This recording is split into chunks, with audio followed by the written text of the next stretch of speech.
So I said, well, we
I did.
Board on Tuesday, October 26th at 5:59. First, we'll start with the Pledge of Allegiance. Is there anyone that'd like to volunteer to lead us? Allegiance to the flag of the United States of America, and to the republic for which it stands, one nation, under God, indivisible, with liberty and justice for all. Order of agenda, anything we need to look at this evening? Okay. Public comment? Anyone here? Yeah, come on up. So just state your name and town of residence, please. Hopefully that's. My name is Laura Cooney. I live in White River Junction, and I'm here representing the Sister City Committee. I'm the chair this year, and Lanny is our representative. Allie took that position, and then Lanny has joined us for a couple of meetings. And so at the October meeting, October 19th, that's when Lanny said that the budget was coming up and we would need to propose some funding if we wanted funding for the upcoming year. And so just in emailing, we found out that it was happening a lot faster than we thought. And so you're looking into the budget itself tonight. And so I'd like to propose to add $6,000, which is the money that we had in the last funding that was approved. And we'd like to add another $6,000 for our continued efforts in the Sister City program. We have had we were first organized in as a sister city with Sonneau, France in 2016, and I became appointed to the committee in 2017, and so I was a part of the 2018 visit from the City Hall delegation of Sonneau, visited here in June of 2018, and they proposed that they would have a tram as part of their city transportation line dedicated to the town of Hartford. The name Hartford would be on the tram line itself. And so they invited us, a delegation of the Sister City, for that November to be present at the dedication. And at that time, Jameson Davis was part of the Select Board committee. And so he's the official Select Board representative that joined us as we went over for that dedication. It was a beautiful thing that signified the solid connection that they were willing to make with us. The following October of 2019, we organized a student exchange program.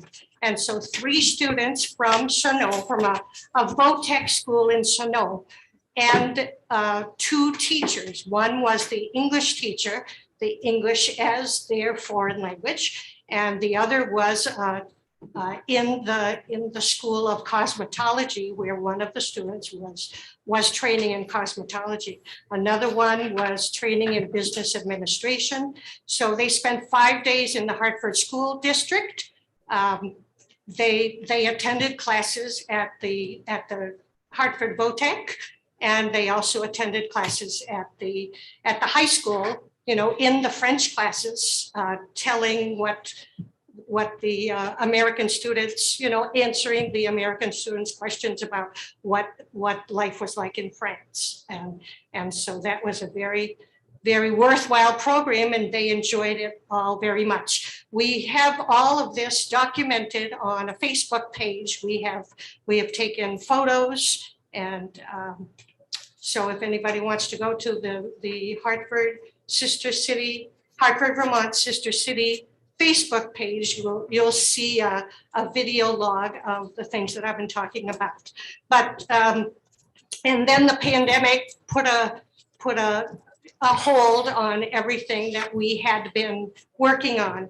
And so what we'd really like to do is put together a representative group of students and teachers from our Hartford schools here to be able to go to France. And that's our next project that we'll be working on. And so that's, whether we would establish some kind of scholarship that the students would apply for and get. That's one of the possibilities of the money that we are requesting, so that we could help our students get a real cultural connection on their own with the students in Chinook. Okay, and so that's what I propose, that $6,000 be added to the budget for our Sister City Committee. Thank you. Great, thank you very much. Thanks. Benny. So I have to admit that I have perhaps failed this committee as the liaison to it. I did not know the proper procedures to go about them doing the appropriations. And I am probably part of the problem that I will accept responsibility for just getting to us now. Because I didn't know what the procedure was, and if I'm at fault, I'll take that. But I really hope that we can address the needs of the sister city, because I think it's really good to have that cultural attachment to the city of Chinook. So with that, but it's my fault. That's good. So I'm just trying to wrap my head around this. Did we not have anything in here for that? Is the 6,000 additional or new, or? I think Kim, go ahead. It's in the presentation for tonight under boards and commissions, and which is different than appropriations, Lanny. I think these are actual budgeted items, not individual items that voters vote on. Oh, here we are. Yeah, it's on page 37 of the whole agenda, page 3 on that. Thank you. So it's Okay, so that, probably a formality of just if it was requested last year, it doesn't automatically get requested unless the committee requests it again. So. thank you. Thanks, Kim. What else?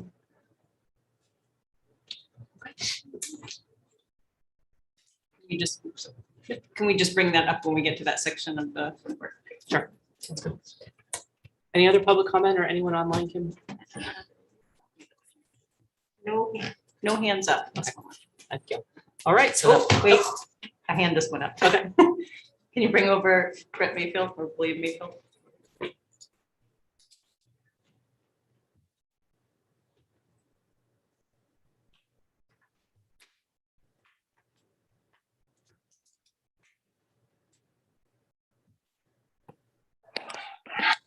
Can you hear me? Yes, go ahead. Okay, I'll be very quick. Our chair did a great job explaining things. I just wanted to add a few more things. Just so the Sister City Committee's been around for, let's see, 17, 16, 15, about 2014. And what I wanted to just say was, for many, many years, including when we went to France to represent that, and when we brought the French over here, many members of the committee for many years put out their own money to keep the committee going. I just to give everybody that is new and an update. So it has been a very active committee who've not only given their time, but their money to do this. And it's, really, it's too bad that the coronavirus has changed a lot of things in the last year and a half. but we've really established a very good international relationship that certainly is moving forward with education as well as culture, and we hope to further that more. One of our committee members looked even into farming and other things that could be shared. So I just wanted to give a little longer background than our current chair had given, just for your information. And that's it. Thank you. Thank you, Brett. Okay, great. I think we are ready for the budget review. We're starting off with Dillon. So Dillon, when you're ready, go ahead.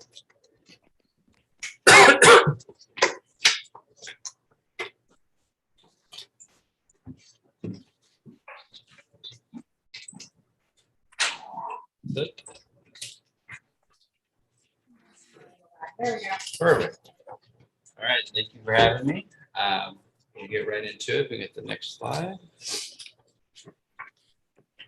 So the bulk of my presentation is the request for a second position, currently the help desk technician. And so the majority of what I'll be discussing is sort of the need for it, why is there a need, what they would be doing, and how overall it would benefit not only what I do, but as you'll see, kind of it permeates across every other department. So those numbers are provided to me from town manager and Gail Ostrow, finance director. And so unless there's questions about the numbers on this slide, I will get into the nuts and bolts of the other parts here. Before we do that, this is kind of a for-year information comparison from last year to this year. A lot of this is same every year. Email, antivirus, just kind of cost of living increase there. A lot of it I'll touch on another slide or two. The one thing I will point out, the RMM is a combination of patch management as well as help desk ticketing system. So as folks know who have been here from previous years, we have implemented a ticketing system, which is pretty standard across any IT department. There are a few exceptions for certain, depending what the issue is, but for standard non-emergency issues, there's a help desk email that folks email. It comes to me, it allows me to audit things and sort of present some notes on my end so I can kind of better serve the folks. In this software, we combine all of that. We currently do not have patch management. It's sort of, it's a combination of me and other coworkers who help kind of patch all of our systems manually, which is very time consuming. And they sort of, when we talk about ransomware, that's one of the biggest things is a lot of times it's either an email somebody clicks or there's a system that's not patched and there's a bug, and a lot of times networks get compromised because of that. So this would allow me to sort of automate patch management. So every computer, as you'll see a list later on, is up to date, servers, things of that nature. And we'll go to the next slide. So talking about ransomware, obviously probably the biggest threat outside of availability when it comes to networks. So the increase in the backups that you'll see is to sort of bring it up to sort of industry standard. They call it the 3-2-1 rule. You typically want to have 2 physical copies, one on site, one off site in case something happens to the building, and then one in the cloud. And with the cloud, sort of the standards what they call an immutable flag. So a lot of the times when ransomware gets in your system, they lock all of your systems and they usually will try and erase your backups. And so you literally have nothing to go off at that point. This flag, which we would put in the cloud, locks it down for an undisclosed amount of time. So not only I couldn't even get into it for a certain amount of time. So there's hopefully never has to come to it, but if there's a large ransomware event, we will have sort of a lockdown version that we could download, take offline, and then it will be a lot easier to recover from should something like that occur.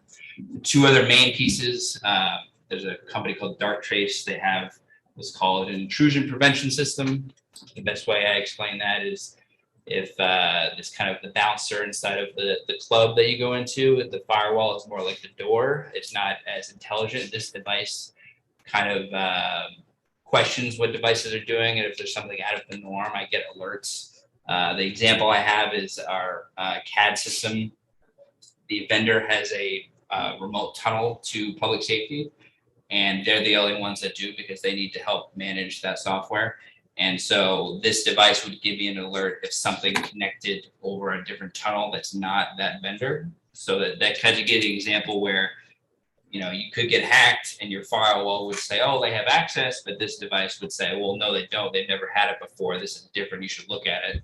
And that's what this does. It also comes with an email filter, so it helps filter out the phishing attacks.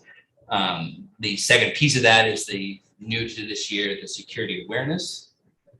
Security awareness, when they talk about ransomware and things of that nature, the biggest way that happens is through phishing attacks and people clicking on links, putting in their information, bank accounts, emails, passwords, things of that nature.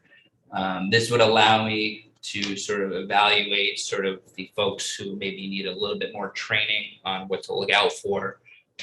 So we do what we can to kind of filter it before it gets to you, but obviously having a well knowledgeable end user is really the last line of defense when it comes to things that kind of sneak through. Luckily, we've had good luck with you know, a lot of folks really know what to look out for, but it never hurts to kind of have you know, some additional training. This is additional support. Solutions 2 is a vendor that pairs with Spillman. They help maintain the server architecture. So this is just a maintenance contract that we have every year with them.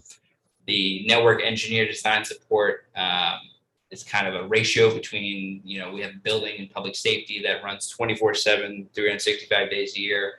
And so you have to have the support and the ability to be online for, you know, 99% of that. And so this is just additional support from folks that I work with to make sure that we hopefully prevent issues before they become issues. But if there's some sort of outage that we're not aware of, we can address it quickly and reduce the amount of time that we have outages of either phone or network. So now that we're getting to the help desk technician, and I'm sort of, I try to think of how to best explain the need for it. You know, some background, the second position was talked about when I first came on in 2017, but I was, you know, careful to not ask for a position that I didn't feel I knew exactly what was needed, and just to have a position. So over the years, I've been able to, you know, with your support, upgrade a lot of the systems that we deal with and really sort of see the need for where this kind of occurs. This list here is just kind of an idea. This is every piece of equipment that I manage in our network. Happy to explain any of these that are unfamiliar, but this is just the physical equipment. The next slide is all software, all the connections, all the network stuff on the back end. And I put an asterisk next to Spillman. Spillman's our CAD system. You know, and if you ask if police, fire, dispatch, Spillman is a great program, and we're very proud of how we've had it configured, because I think we're sort of doing a lot of cutting edge things that a lot of public safety agencies are really kind of in awe of. But there's a lot on the back end that requires my time. One of the dispatchers I work with, one of the fire captains who does the mapping.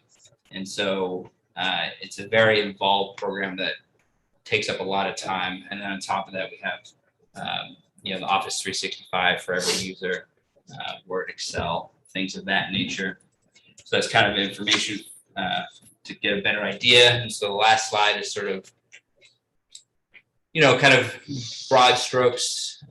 You know, obviously having this second position would allow me as a department head to get better response for a lot of the issues, because a lot of the times when there's critical outages, I'm being pulled on certain things, and then there's other folks who, you know, have needs, may not be as critical, but I like to try and respond in a timely manner, and this would just give me the ability to better allocate resources to make sure that folks are getting the help they need in a timely manner. So the bullet points there, you can just kind of see, you know, being one person.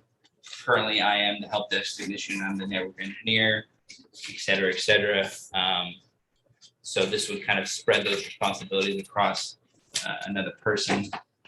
And to give an idea, there's a neighboring city in the Upper Valley that has kind of a similar setup, a little bit simpler network, cloud-based CAD system, so they don't deal with Spillman.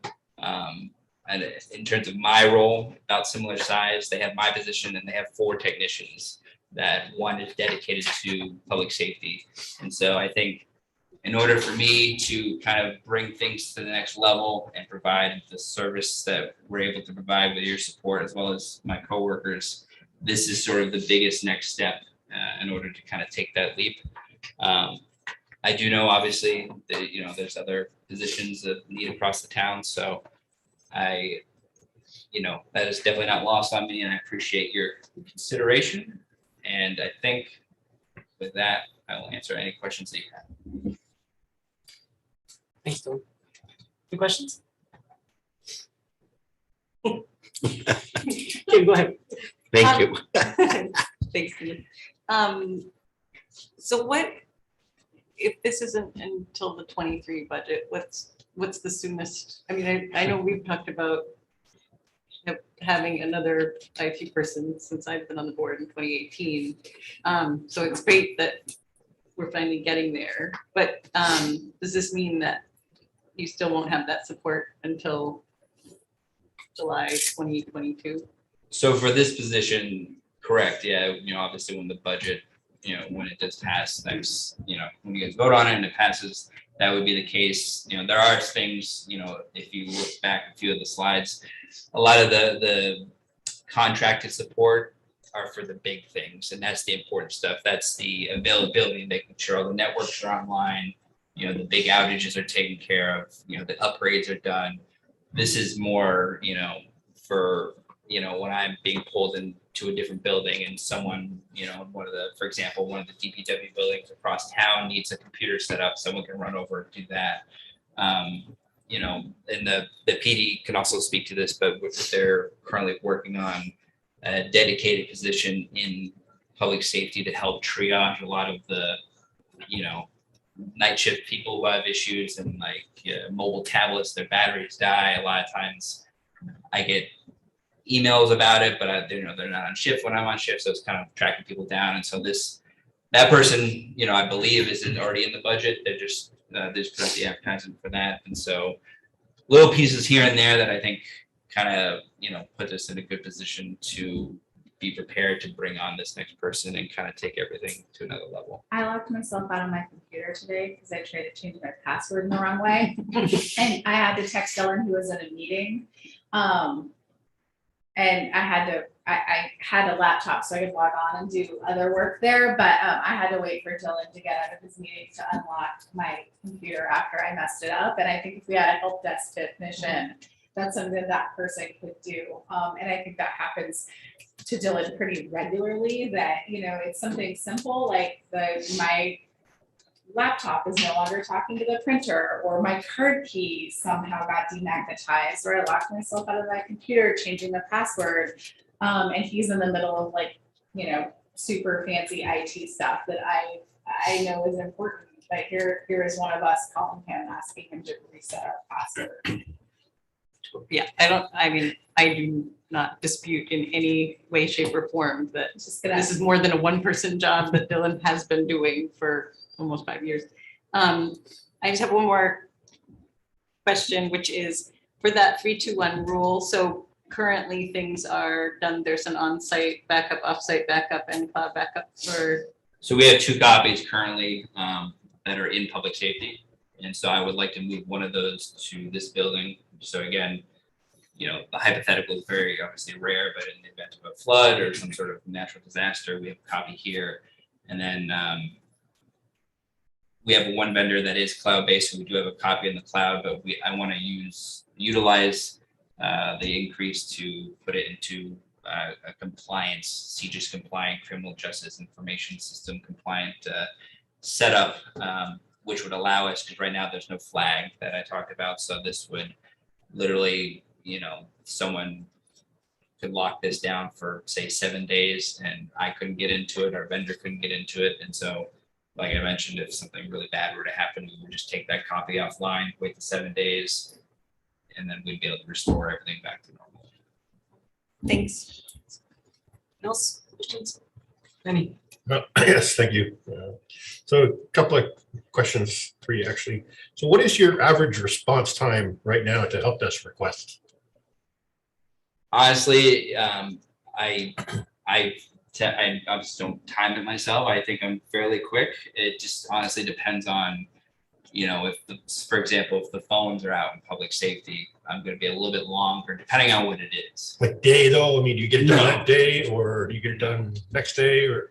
I mean, an hour maybe if there's something really bad going on. But usually I'm handling, I could be working on something with somebody in dispatch. Someone could pass me in the hallway and mention something. I could be, on the phone as well. The multitasking is something I've learned to figure out just because there's, I understand. So the next question is, I know that you've spent a lot of hours at PD and fire, or the public safety. What is the general percentage of your time spent there on their systems? I'm just wondering if it's something that would be like someone in-house there that might be better to serve the needs. So it's correlated to the complexity of the network. This network here is much more simpler because, for the most part, folks have their computers, they have their printers, they have Microsoft Office and things of that nature.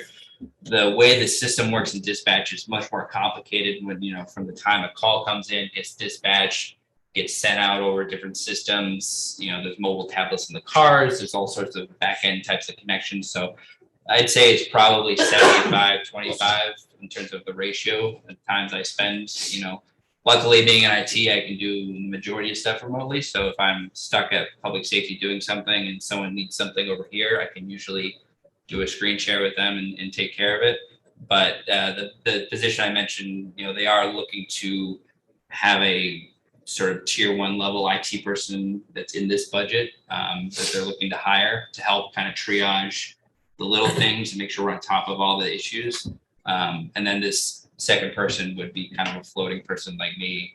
He or she would be responsible for everything in the town. But obviously, if they needed another set of eyes at public safety, or if this building needed someone physically here, we would have that, ability to kind of do that. So 75% of your time is spent at the public safety building? Correct. Wow.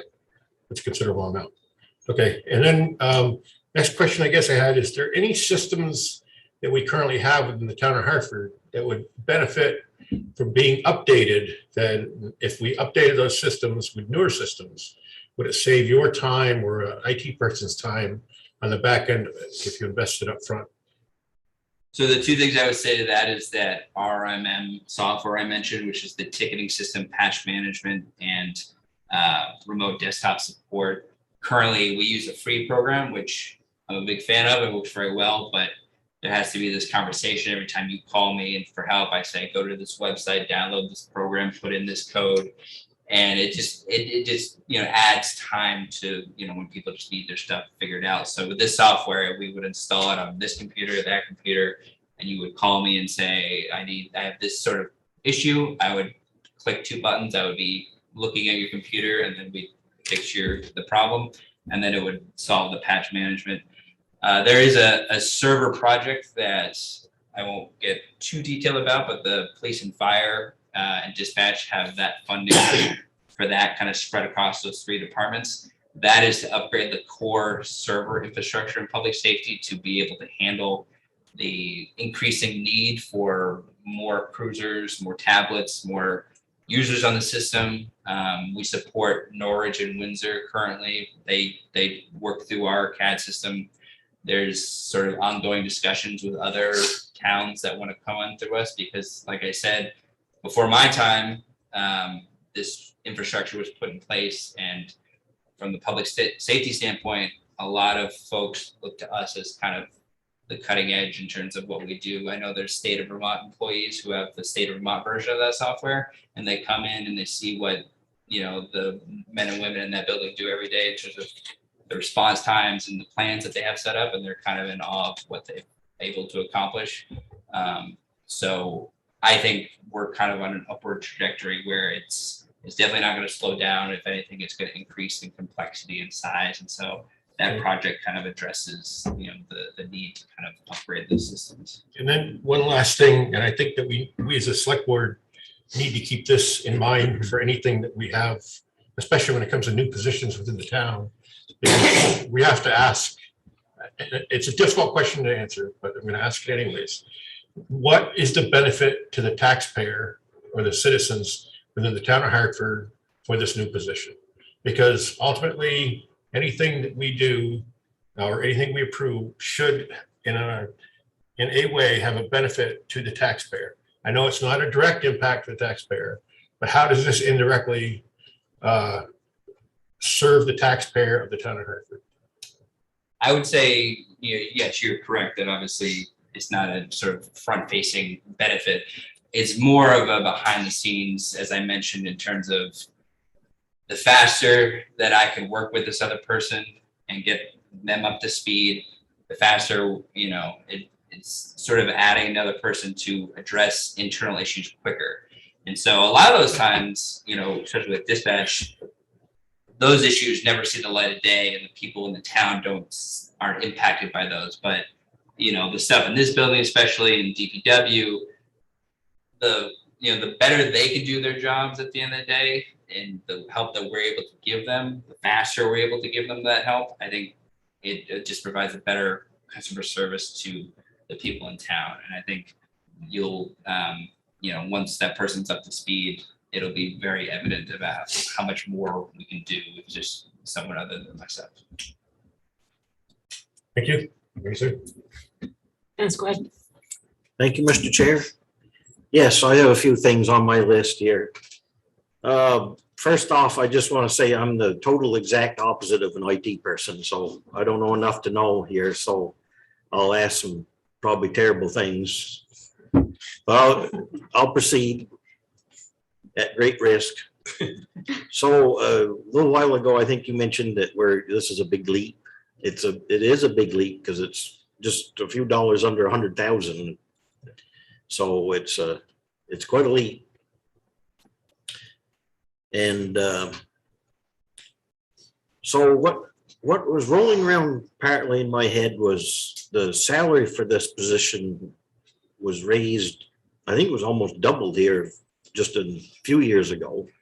And I sort of had expected from that we wouldn't be having to visit another person. So I'm struggling with that a little bit. Does this position come under some other like planning or the town manager's office or something? I was surprised when I saw that the position is listed as director, because usually I think of a director as under some department or having several people underneath that you're directing. So I was taken aback by the director thing.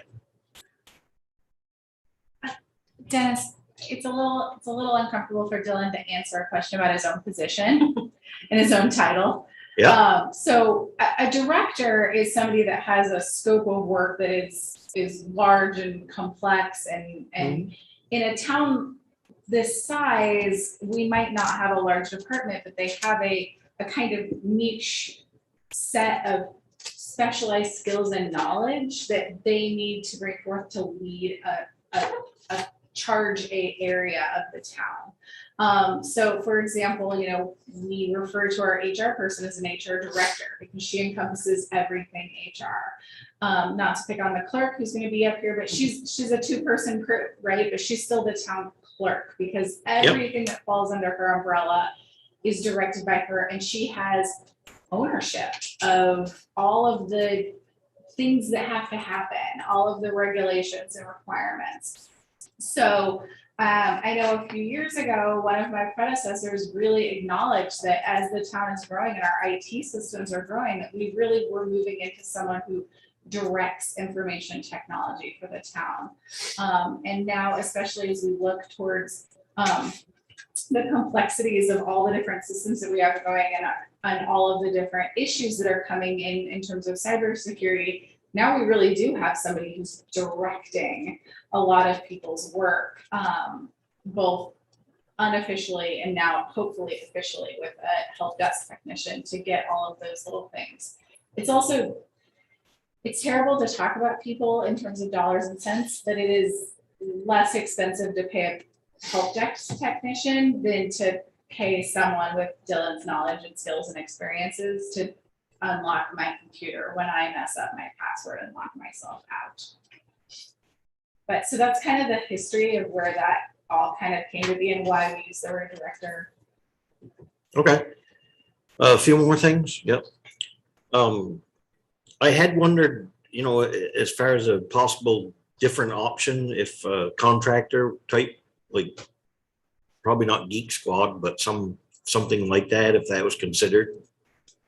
It was, I mean, as I mentioned, we do contract with folks for some higher level networking type of work. In my personal experience, the issues, not that they're complex, but there's just so many of them that if you were to contract for someone for sort of what they call tier 1 level, for, lock myself out, my printer doesn't work, things of that nature, the price difference would be vastly different than if you had someone on a salary that, it didn't matter how many issues we had or didn't have. It would be kind of a locked in rate, if you will.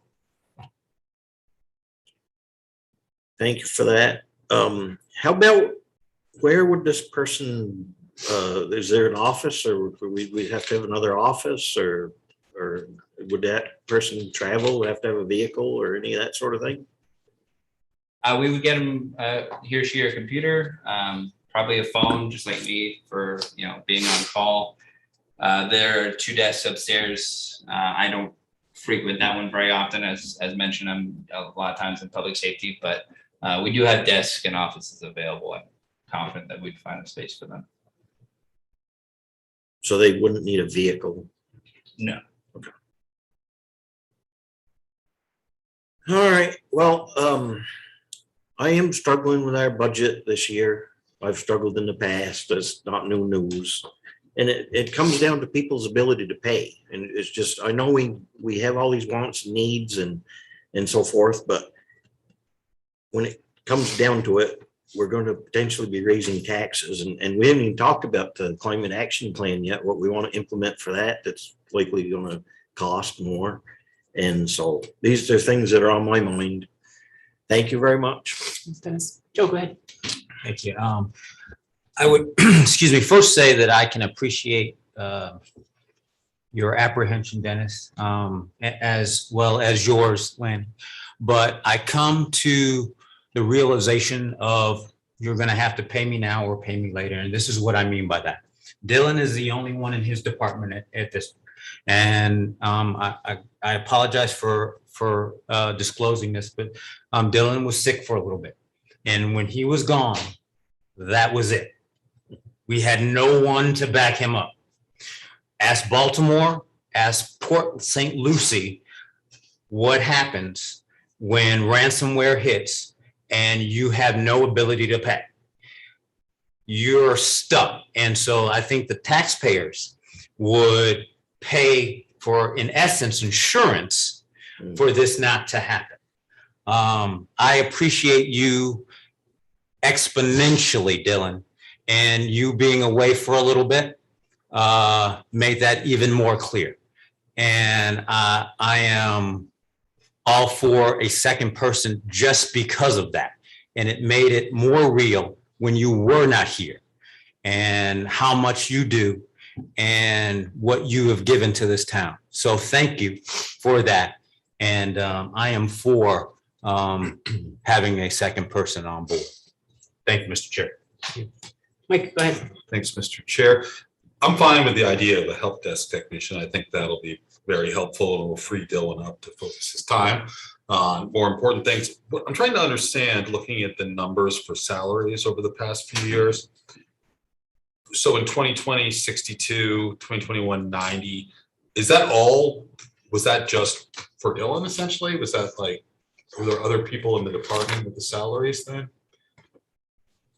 think that was just Dillon. Okay, There's more, what I'll say, mentioning that is with the previous town manager, was a discussion about the nature of sort of being on call 24/7, the complexity that we deal with, and sort of, I don't know everybody in the area, but just knowing different positions similarly around town, just kind of getting myself to the appropriate, standard rate. okay. I just wanted to make sure there was some thought, because, from 62 to 111, it's almost $50,000. So if there was a review, and you're compensated appropriately based on what you do, I think that's fine. I just wanted to see if there was some history or story behind that kind of increase. Yeah, just Kim, go ahead. just as being part of those discussions, and it was a very strong recommendation from the town manager, I think, in recognizing that Dillon's position was not being compensated at a rate at which it should. And that was when the discussion started, that really it needs a second person, but this was sort of a stopgap until we could get to that point, if I'm not mistaken. So it was a conscious decision and accepted by the board at the time. Yeah. Final thought? Final thought. Yes, all of what was just mentioned here. And the town manager at the time said you were worth your weight in gold or something or other. So I wasn't really questioning that. It's just a thing. It's just more cost, but that comment was made.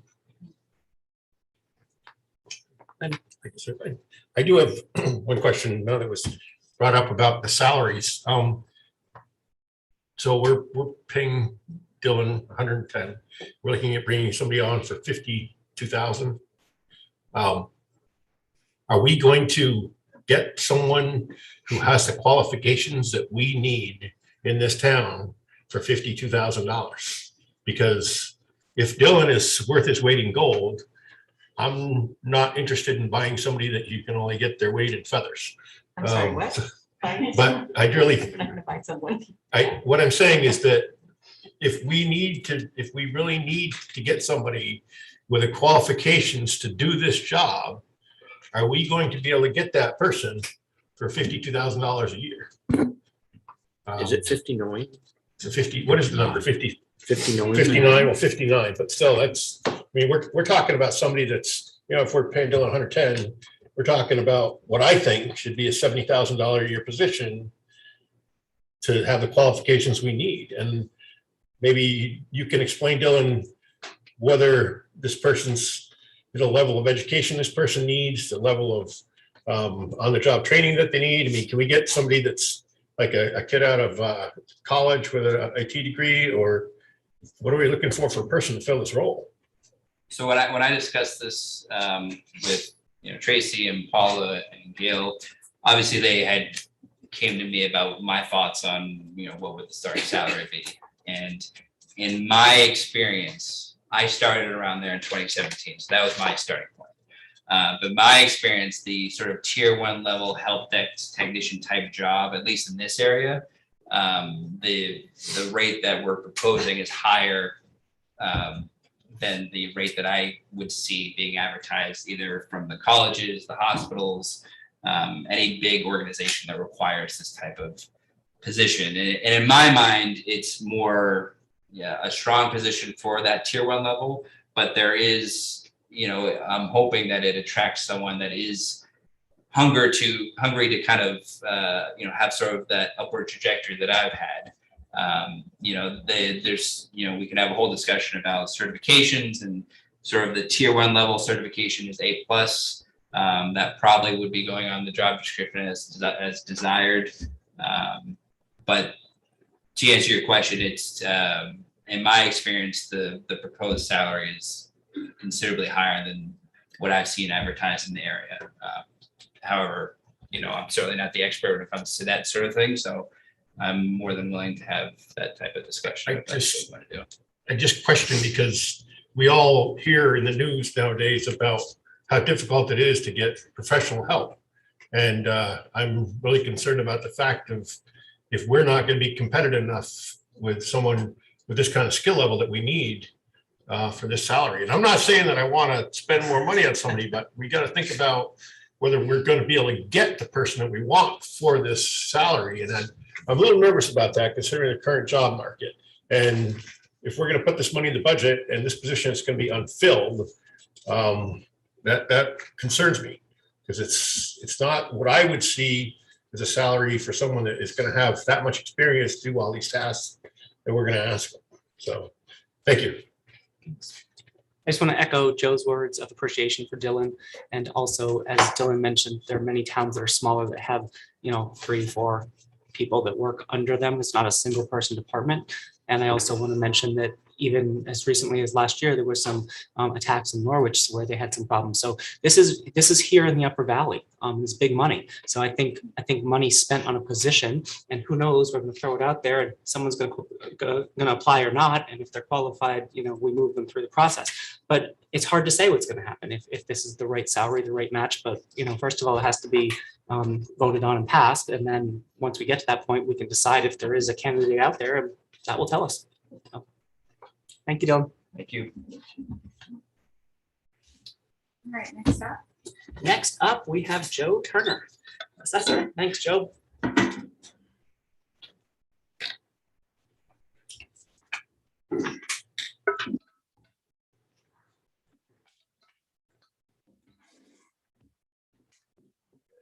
You guys today? Good. I'm gonna be pretty straightforward and pretty short. So this is my first time doing this presentation as the assessor. So as far as what I do slides, I forgot to put those in there. So if you guys need to know what I do, I'll be happy to explain that. But basically, I'm in charge of the grand list and all tax property within town, putting values on it. I like to say my job is being fair. That's what I do. So, okay, so budget-wise, my budget really consists of two different beasts. I've got a general fund operating budget, which is what we're talking about here, basically, but they play together a bit. I also have a state statute-driven reappraisal budget. So there's a statute that's written that says we get X amount of dollars per taxable parcel, so on and so forth. There's rules set up for that budget because when reval happens, it's a very expensive process. And you don't want to just all of a sudden have to fork out those hundreds of thousands of dollars. So reappraisal budget is basically used for reappraisal, and it's written in the statute. It's also used for maintenance of the grand list, which slightly makes it ambiguous, but we'll talk about that. That's the statute right there, 32 VSA 4041A, and I highlighted in that what that budget is designed for. And let's talk about that budget, or that reappraisal budget really quick. As you can see, that is the annual net of that account. We bring in about 45 to 50,000 a year through the state. It's $8.50 a parcel.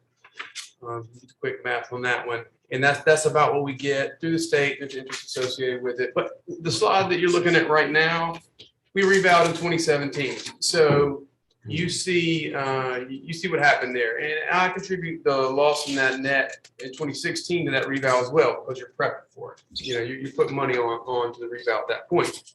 The issue is the years following. You see the volatility in net in 2018, 19, 20, and 21. So what I really want to do is start addressing that because when reval is going to come due, I want to be safe in that budget. Oh yeah, go for it. Can I interrupt for one quick second? Oh, yeah. I can't find the budget line number. Do you know what your Thank you. category is? Your Oh, I'm 174. 174. Thank you. Yeah, Okay. Thank Sorry. Yeah. Sorry, guys. 174. Oh, no problem. I saw you guys. I saw everybody like going through. Okay. So yeah, the main thing in this slide is that volatility past 2017. As you can see, from 2010 to 2015, it was pretty smooth sailing, and that's what you really want to see in that budget until you hit reval, and then there's gonna be big expenditures.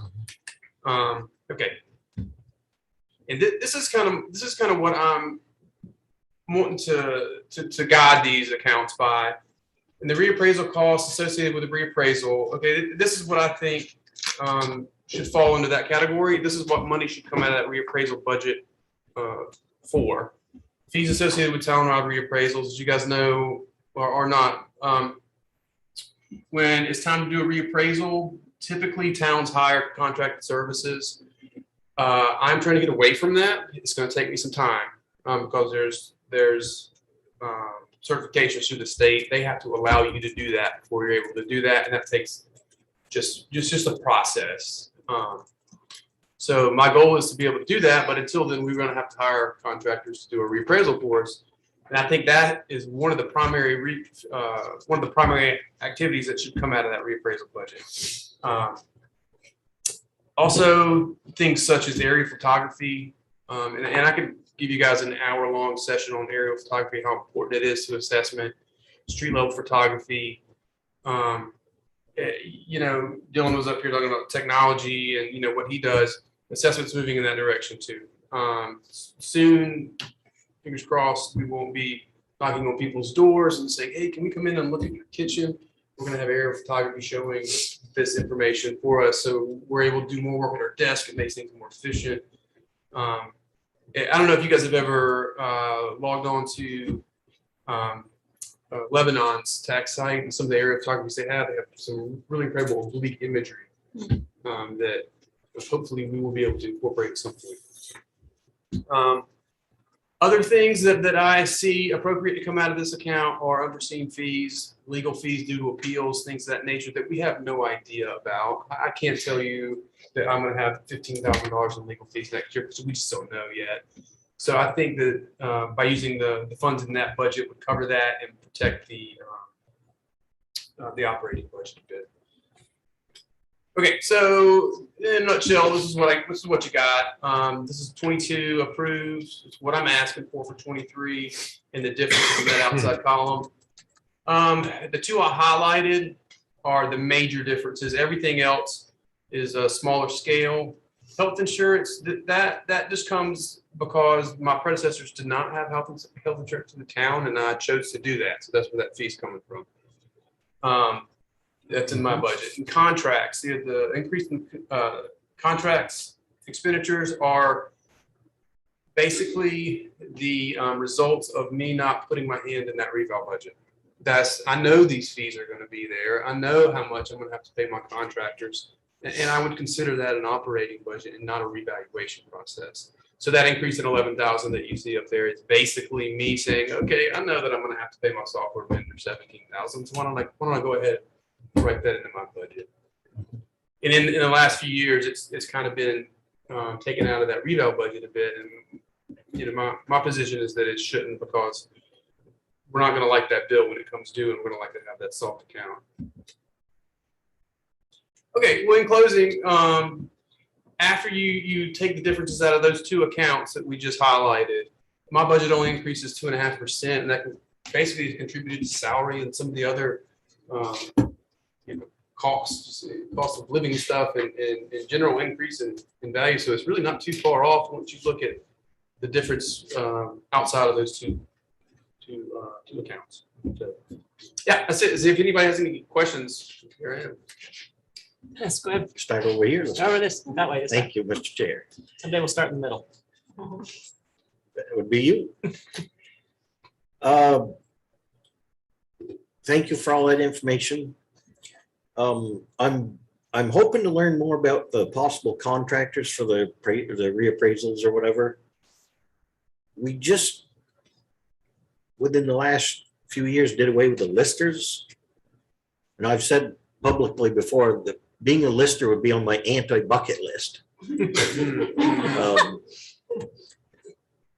What I guess it would be how to solve that. You're talking about doing it somehow in-house then? Yeah, well, yes, I am. And it's I'll give you a little history about where I'm coming from. I come from North Carolina. You guys probably already know. In my old department, we had 130,000 parcels, and there was no such thing as contract. We did everything in house. That's just how you do it. You have professionals on staff that are trained to do this, and that's what we did. Here, the towns are smaller, and like you said, with the lister platform, you have 3 people that are technically listers that are actually voted on, right? Then you have to vote on listers. So a lot of times you get people without the professional background that do it. Mhm. So what they do is they just hire contract people to come in and do it for them. And what a lister would do is they would go look at properties, they would measure properties, basically collect the information, and then the large organizations come in behind them and value the property. That's okay, and that will probably have to happen here because I won't be at whatever level the state would require me to be at in order to do that when we're going to need to do it next. But yeah, my ultimate goal is to be able to handle that in-house and not hire contract appraisers. And for one, that's just kind of the appraiser in me too. This is my area, my geographic area of expertise. So I feel more comfortable, appraising that than having the group come in from a different state Okay. to do that. Even. Look forward to hearing more about that. Yeah, it's good. Again, it's down the road a ways, and ultimately it's going to save us a lot of money, and it's going to be a more efficient process. So. The other thing is you mentioned about aerial photos, and that sounds quick and easy, and I'm sure it is. But I know we discussed that for planning and zoning a few years ago, and there were a lot of concerns about privacy with these, I assume, drones flying around taking pictures of people's property. It's not necessarily drones. There's a group called Eagle View that I have used in the past, and that's who Lebanon used as well. They do, and that has been brought up and talked about before. It's not that intimate. The photographs typically aren't going to see inside of your homes. They're not going to look through your mirror or windows to see what you're having for dinner. This is going to be a more of a external property snapshot. Joe, I probably missed something. Did you say they're not drones, or is it satellite? No, they're not drones, they're airplanes. They take them up in airplanes. airplanes. Yeah, they fly airplanes. You should see the pictures of these airplanes. They're stacked with hard drives, and it's because they're capturing so much data. And they have, they have large high-tech cameras on the bellies that capture imagery, and they're able to capture this imagery really efficiently. There's specific timing, and we can get into this later. There's specific times where they do it off leaf, leaves off, that kind of stuff, where they get the best images. But it's a science, and these are professional people that do it. They do it for disaster relief, and you name it. Thank you. I just wanted to make sure that we were thinking about that issue. Yeah, you should, if you have time, you should go to Eagle View, the Eagle View website. I think it's eagleview.com, and just look at what they offer. That's just one group, but they're one of the bigger ones. Thank you. Yes. So on all of the budget, I just did a quick calculation to find out increases and decreases. And I want to try to focus on things that are like a 30% increase. And what's close to that on your budget that I see is membership dues at 29% increase. What are you having an increase in membership dues for this coming budget cycle versus the one we're currently in? Oh, this budget, the budget we're in right now, I think a lot of that, what you're seeing is me shifting a few things around. Like if you look at travel, my travel went down because what are we going to travel for? It's going to be for education. So I shifted that maybe to an education instead of the actual travel budget. I have to deal with it. The membership dues is mainly because of the designations and certifications that I have that I have to carry, which were more, that kind of thing. But I wasn't able to write the 22 budget, so I'm having to play with in those, in that sandbox. So I'll have to figure that one out. And then the other thing is advertising. It's a 33% difference. What is the advertising that increased for? I mean, I just, it was an estimation for inflation on ads. I mean, basically it's a Valley News ad. okay. I mean, Again, it's a small amount, but still it's a big increase. So, and then the last thing I guess I have is, have you looked into anything as far as the training cost that's going to be required for you to be certified to do evaluations on property? So we can look at what this actual training cost and going to be and amount of time it's going to be involved in it. so I'm pretty much already trained. I've been doing it for a very long time, and I have to just get the thumbs up from the state, basically. I have to take a class or two to get to their level of certification that they need. So yeah, just to give you a little information about me, I mean, I've been doing it for over 20 years. And I'm actually I think I am the only standard instructors in the state of Vermont. Like the training, I'm good on the training. It's just getting the state of Vermont to allow me to do it. Okay, and the last question I guess I have for you, if you're going to go around and do all this assessing, who's going to scrape the bullseye off your backside? That's a good question. Yeah, exactly. You want a bullseye on your back, you got it. So, all right, that's it for me. That's it. It's going to be painful for me when we get there, several years down the road. But it's just a better process for. I believe that it's a better process for the town. Just to have someone in house that not just handles contract people, but actually can say, "Hey, I did that," and if you need to talk to me about it, come talk to me about it. We can figure it out instead of, "No, I didn't do it. These guys did it." And I don't want to do that. I want to stand up and have the bullseye. Good, you got broad shoulders. Thank you. That's it. Joe? I have just a couple of quick questions for sort of background. And thanks, is very, very interesting. What's the current reappraisal fund Right budget? now, Yeah, how much do you have right now? as of 2 weeks ago or 2 months ago, I haven't uploaded. Donna sends me the files from finances, and I put it into a program of mine. Right now, 267,000 is what we had in there as of 2 months ago. Yeah. Could have changed due to interest or something like that. Okay, because you're getting that money every year, right? We get about 40 to 50 every year. Yeah, and then we also get about 9 or 10 interest on it too. So it does do well with interest. And so when do you know when the next reappraisal is? Is that set by statute, or do we just decide at some point that we? Well, it's kind of a $1 million question, right? So 2 ways. It is set by statute.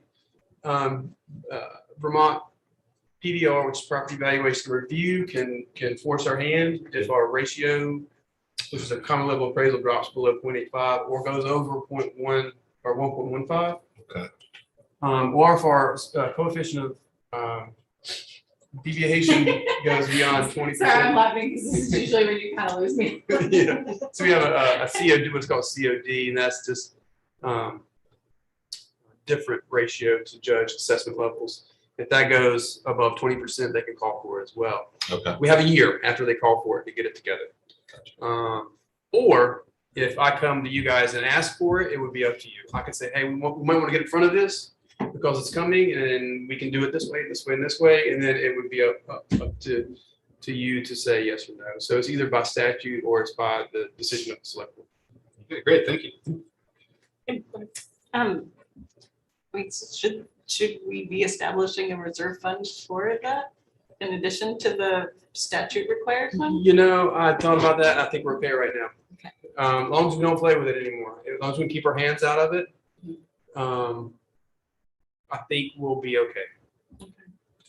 And just a little bit random, but because I think you said more than one of the previous assessors did not use the health insurance option, why is there still $9,000 in retiree health insurance? It's a good question. None of those followers. It is spread out for like the life of every retiree who took this on. So there are some. I think there's two. I think there's two people that were in my role that still carry insurance to the town, and that's what I think is like. Yeah, those are those really old employee agreements where you're still hanging on and you were an assessor even 2 or 3 assessors before Joe. That's the deal we made. So yeah, you're gonna see that come up, and if I think I've got a few, and then you're gonna see a few more come up over the night. Thank you. I have one more question, Dad. Joe, hopefully I'm not putting you on the spot, but Tracy, last time we asked her for that question about how much it's gonna raise or increase for taxes per people, and her formula didn't quite work out right. Do you have the magic formula to tell us the actual increase of what it's gonna be for the actual individual taxpayer? Yeah, well, okay. You know, turns out the formula was right, and a $3,000 increase would raise the taxes by another 50 cents, because we have about 6,000 first, like, this is all super For estimated. that small amount of money, it's gonna Yeah, raise. well, that was- if you think about it real quick. Say you have 6,000 parcels and you're asking them for $3,000. Everybody's got to pick out about 50 cents.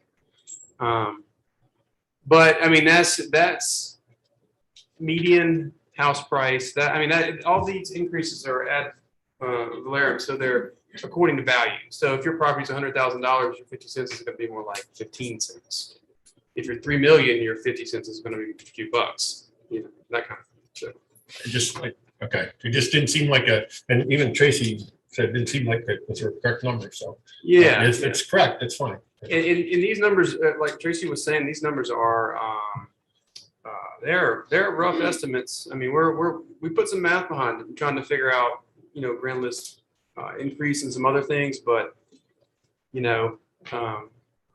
they're estimates. So is that a super secret formula, or is that something that we can get?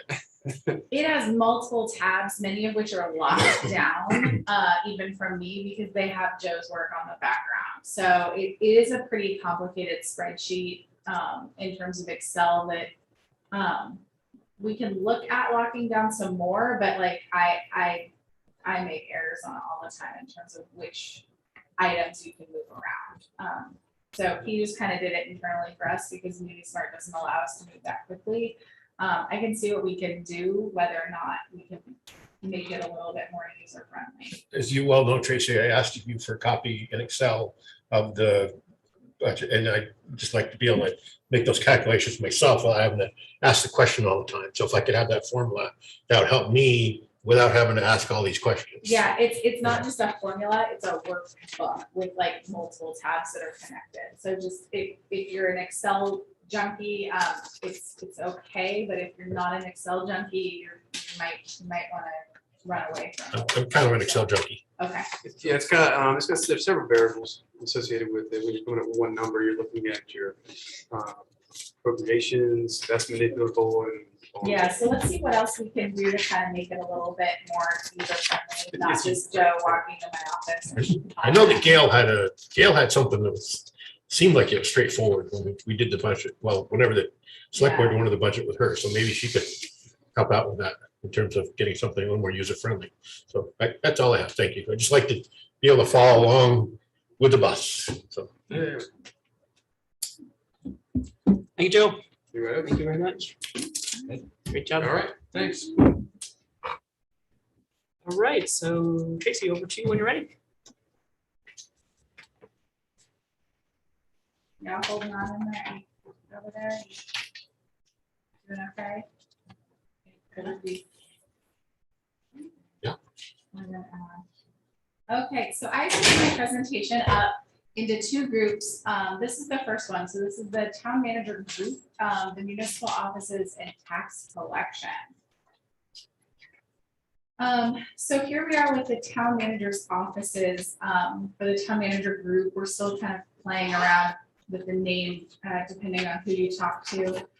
These are all the salaries and the overtime. I had a typo in the budget that I found in the salary line. So you're gonna see these don't match. Don't worry, don't get your calculators out.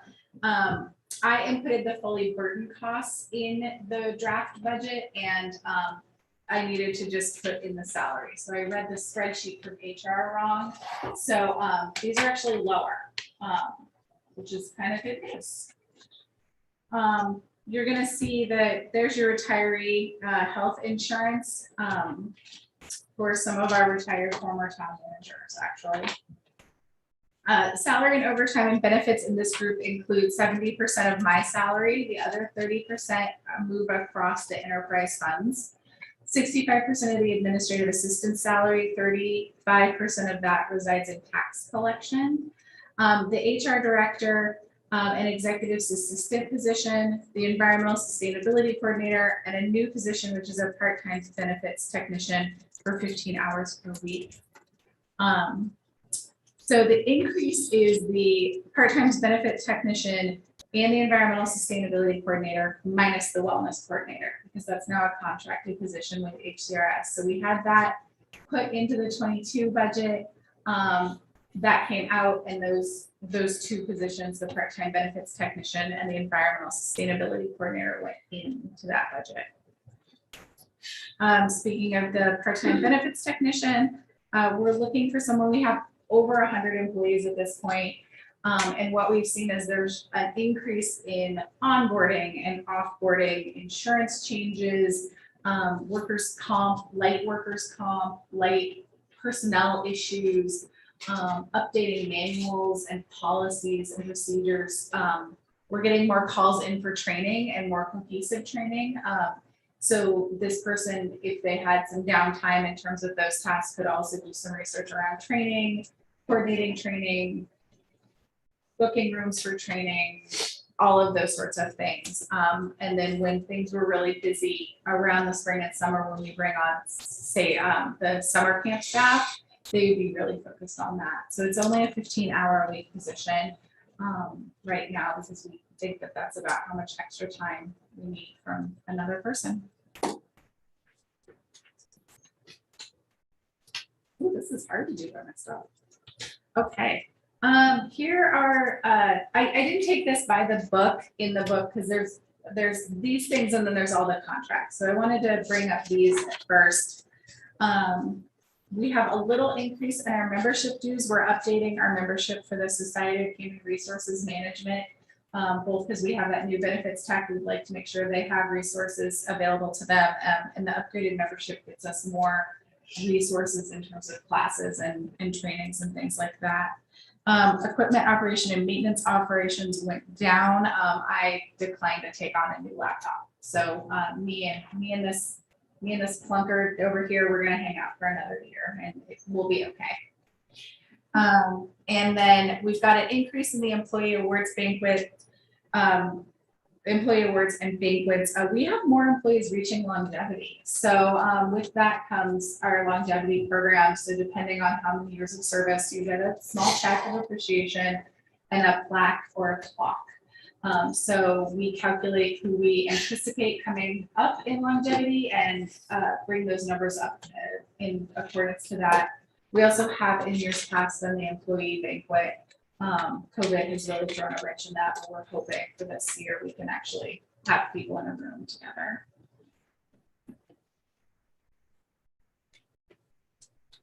Here's our big one here, contracted services. So this goes up significantly for about 3 different reasons. We're proposing a communications contractor. We don't have an exact title for that person. You've heard public information officer, external communications person. We think that could be a contract position.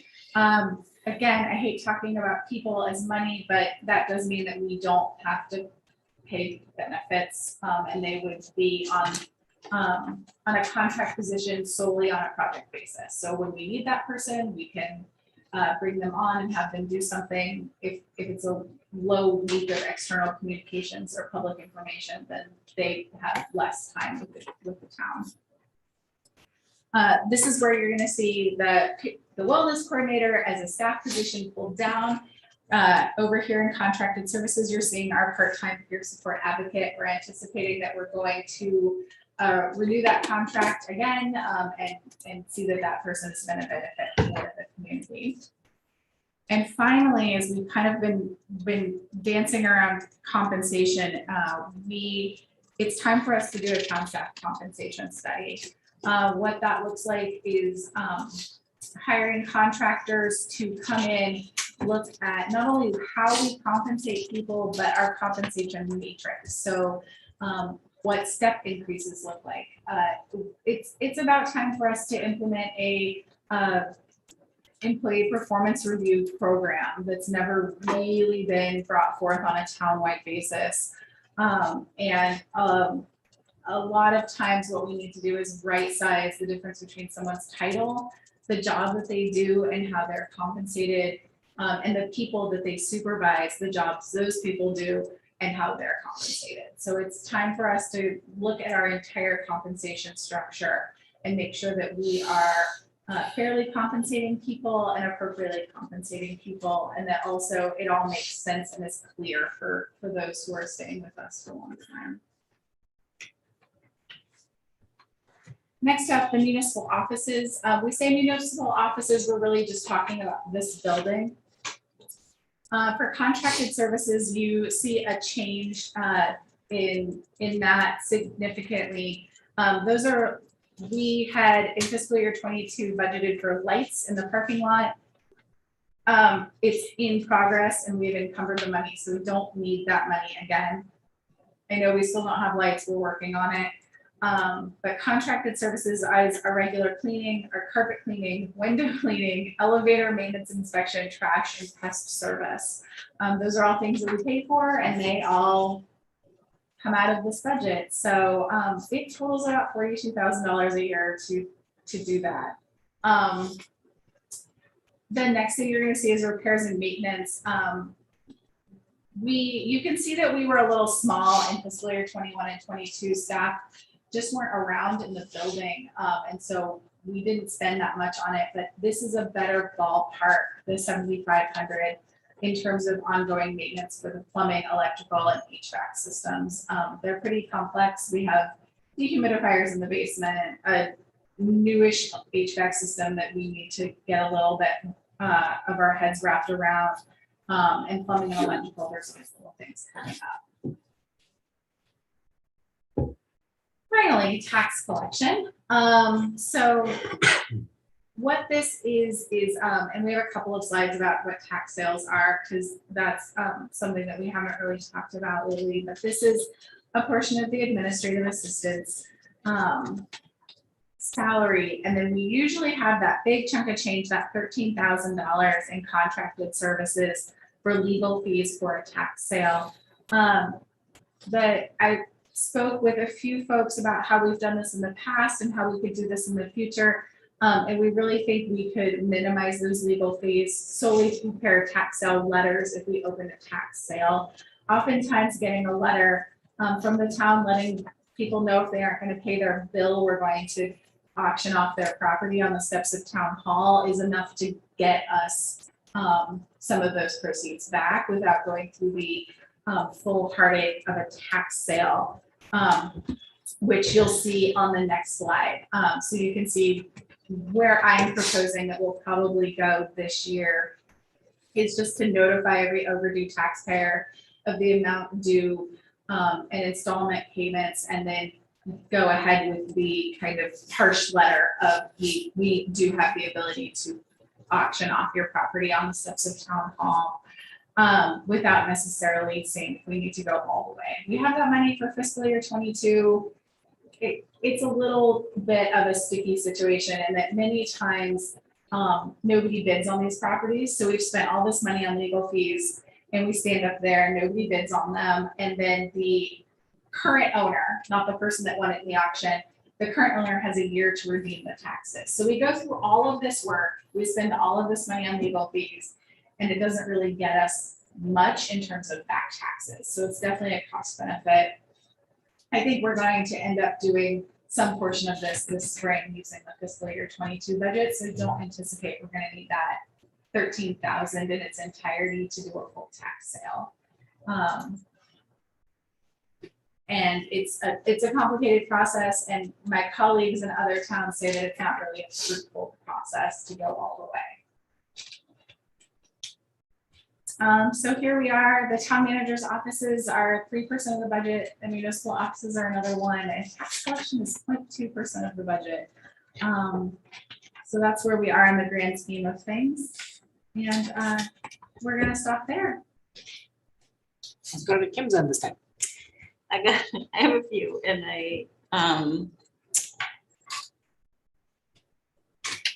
give me, if I think you've answered some of this previously, but I'm gonna ask again if I may. Okay. So How's her, can you hear me? how's her sound? Oh, okay.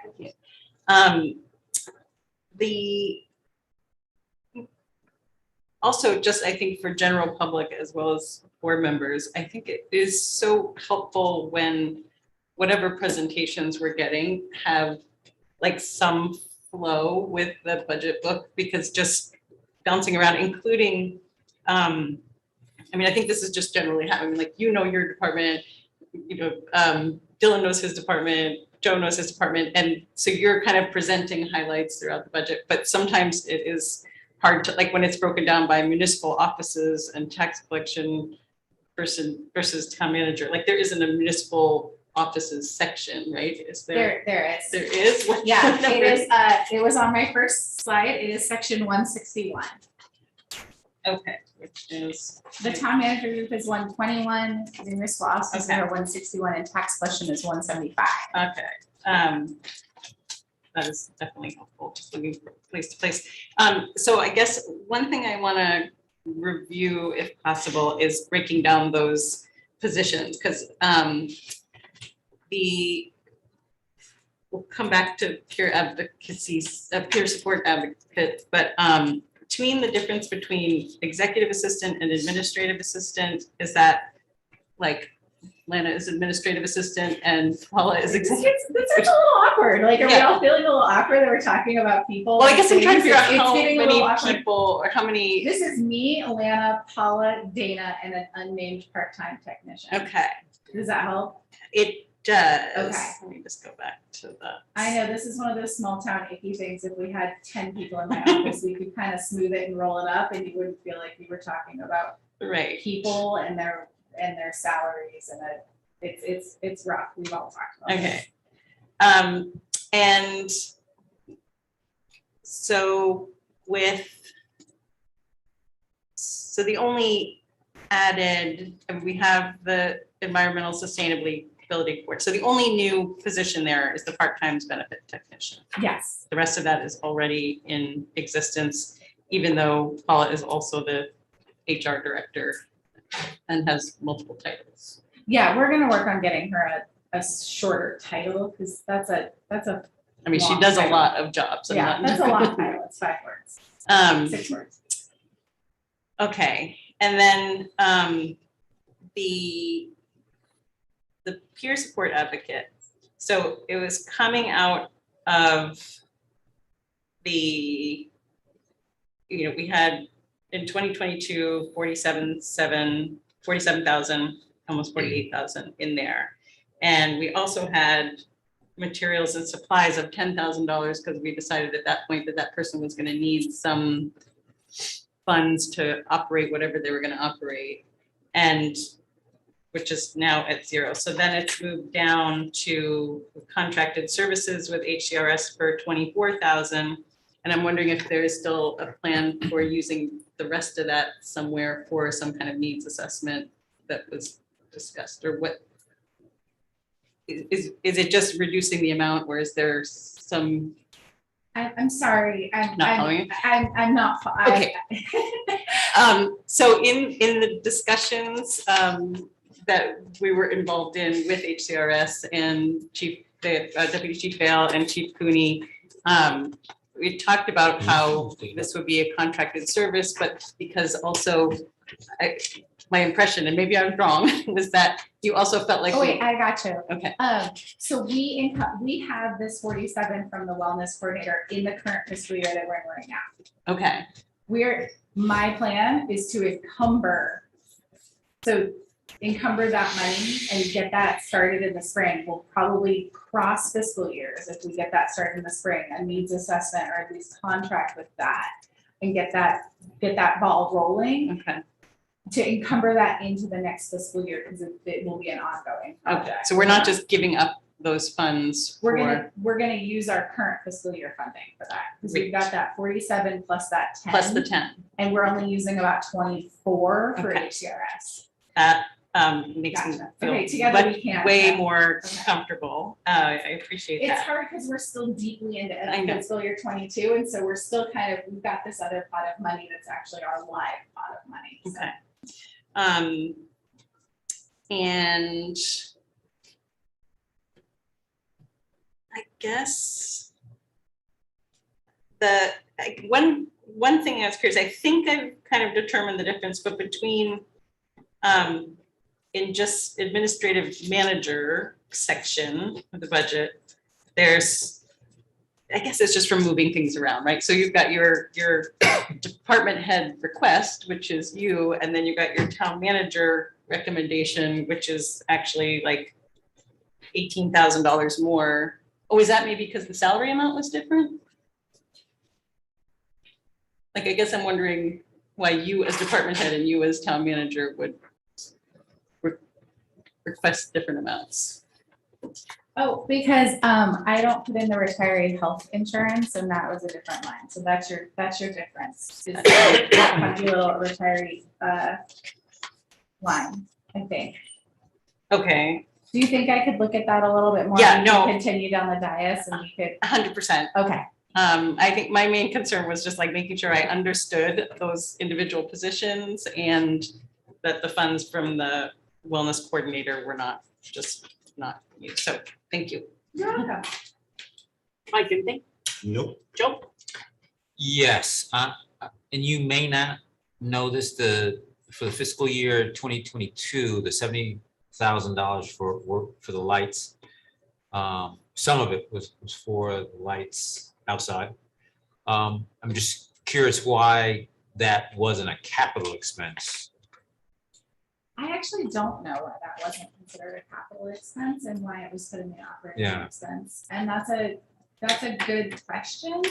I think my gut says because possibly the scope of work has tweaked and changed, but I can check in on that for you as to why it's not a capital expense. Thank you.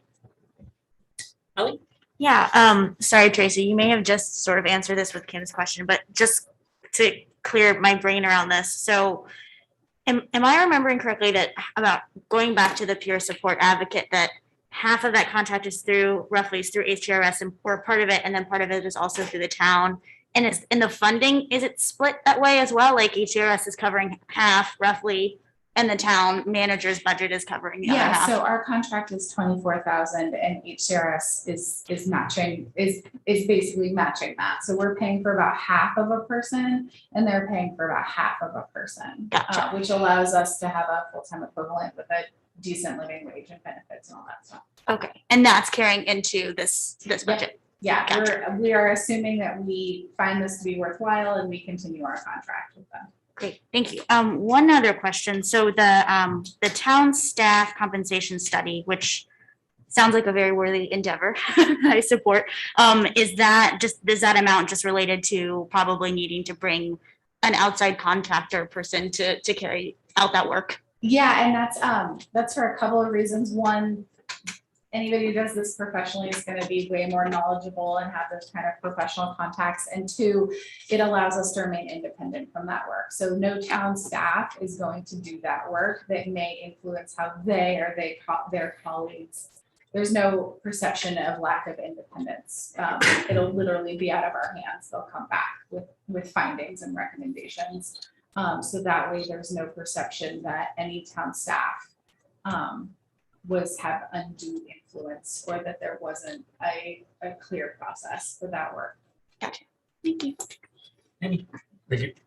So I may have missed it, but I'm going to ask a question. On account number 10-121-101-0200, the executive assistant salary, we have an increase from 73,000 523 to 105,358. That was my typo. That is the fully burdened line. So that is Medicare and workers' comp and things like that, not the true salary. So what should that number be then? I'm gonna have to stop sharing and grab that for you because I didn't print that out. That is very much question on my mind as far as what that number is going to be. My other question, I guess I had is, and I'm gonna probably be a fool for asking this, but who is Dana? The Environmental Sustainability Coordinator. Oh, the new person. Okay, all right, that sounds good. And she falls under you. That's fine. Sorry. I'm sorry. My apologies, Dana. We'll so- bring him in as soon as he's done trying to find his water wings. Yeah, my apologies. And then two more questions I guess I have. What can a communications contractor do for us that you cannot do for us? Speaking to the I town. like to think that I'm pretty savvy with the social media and the hip things, but I don't have time to have a comprehensive communications plan in terms of Parks and Rec does a really great job, right? Like they have great flyers, they do great promotions, they get out there, they have a very active Facebook post. But that's something that everybody's kind of doing ad hoc and they're not really, we don't have a cohesive plan. There are also things that come up. We've discussed increased communications around major construction projects.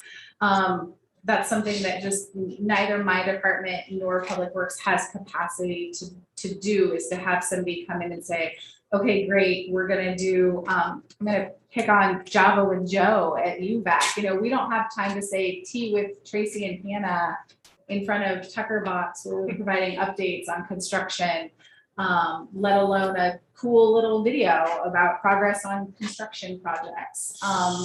This is PR then basically. It could be considered public relations, external communications, public information, public communications, any sort of thing where we're pushing out to residents or visitors or other stakeholders. External. It's External. Okay, all right, that helps me to understand that better. And then the other question I guess I had is the employee banquet that was not held last year because of COVID. All those funds are encumbered for this year's, if it so does happen? For 20, oh my gosh, like everything with COVID, my brain skips a beat. For the 2020 employee banquet, the board decided to split the banquet amount equally among every employee, and every employee got a check and a note from the board and the town manager at the time.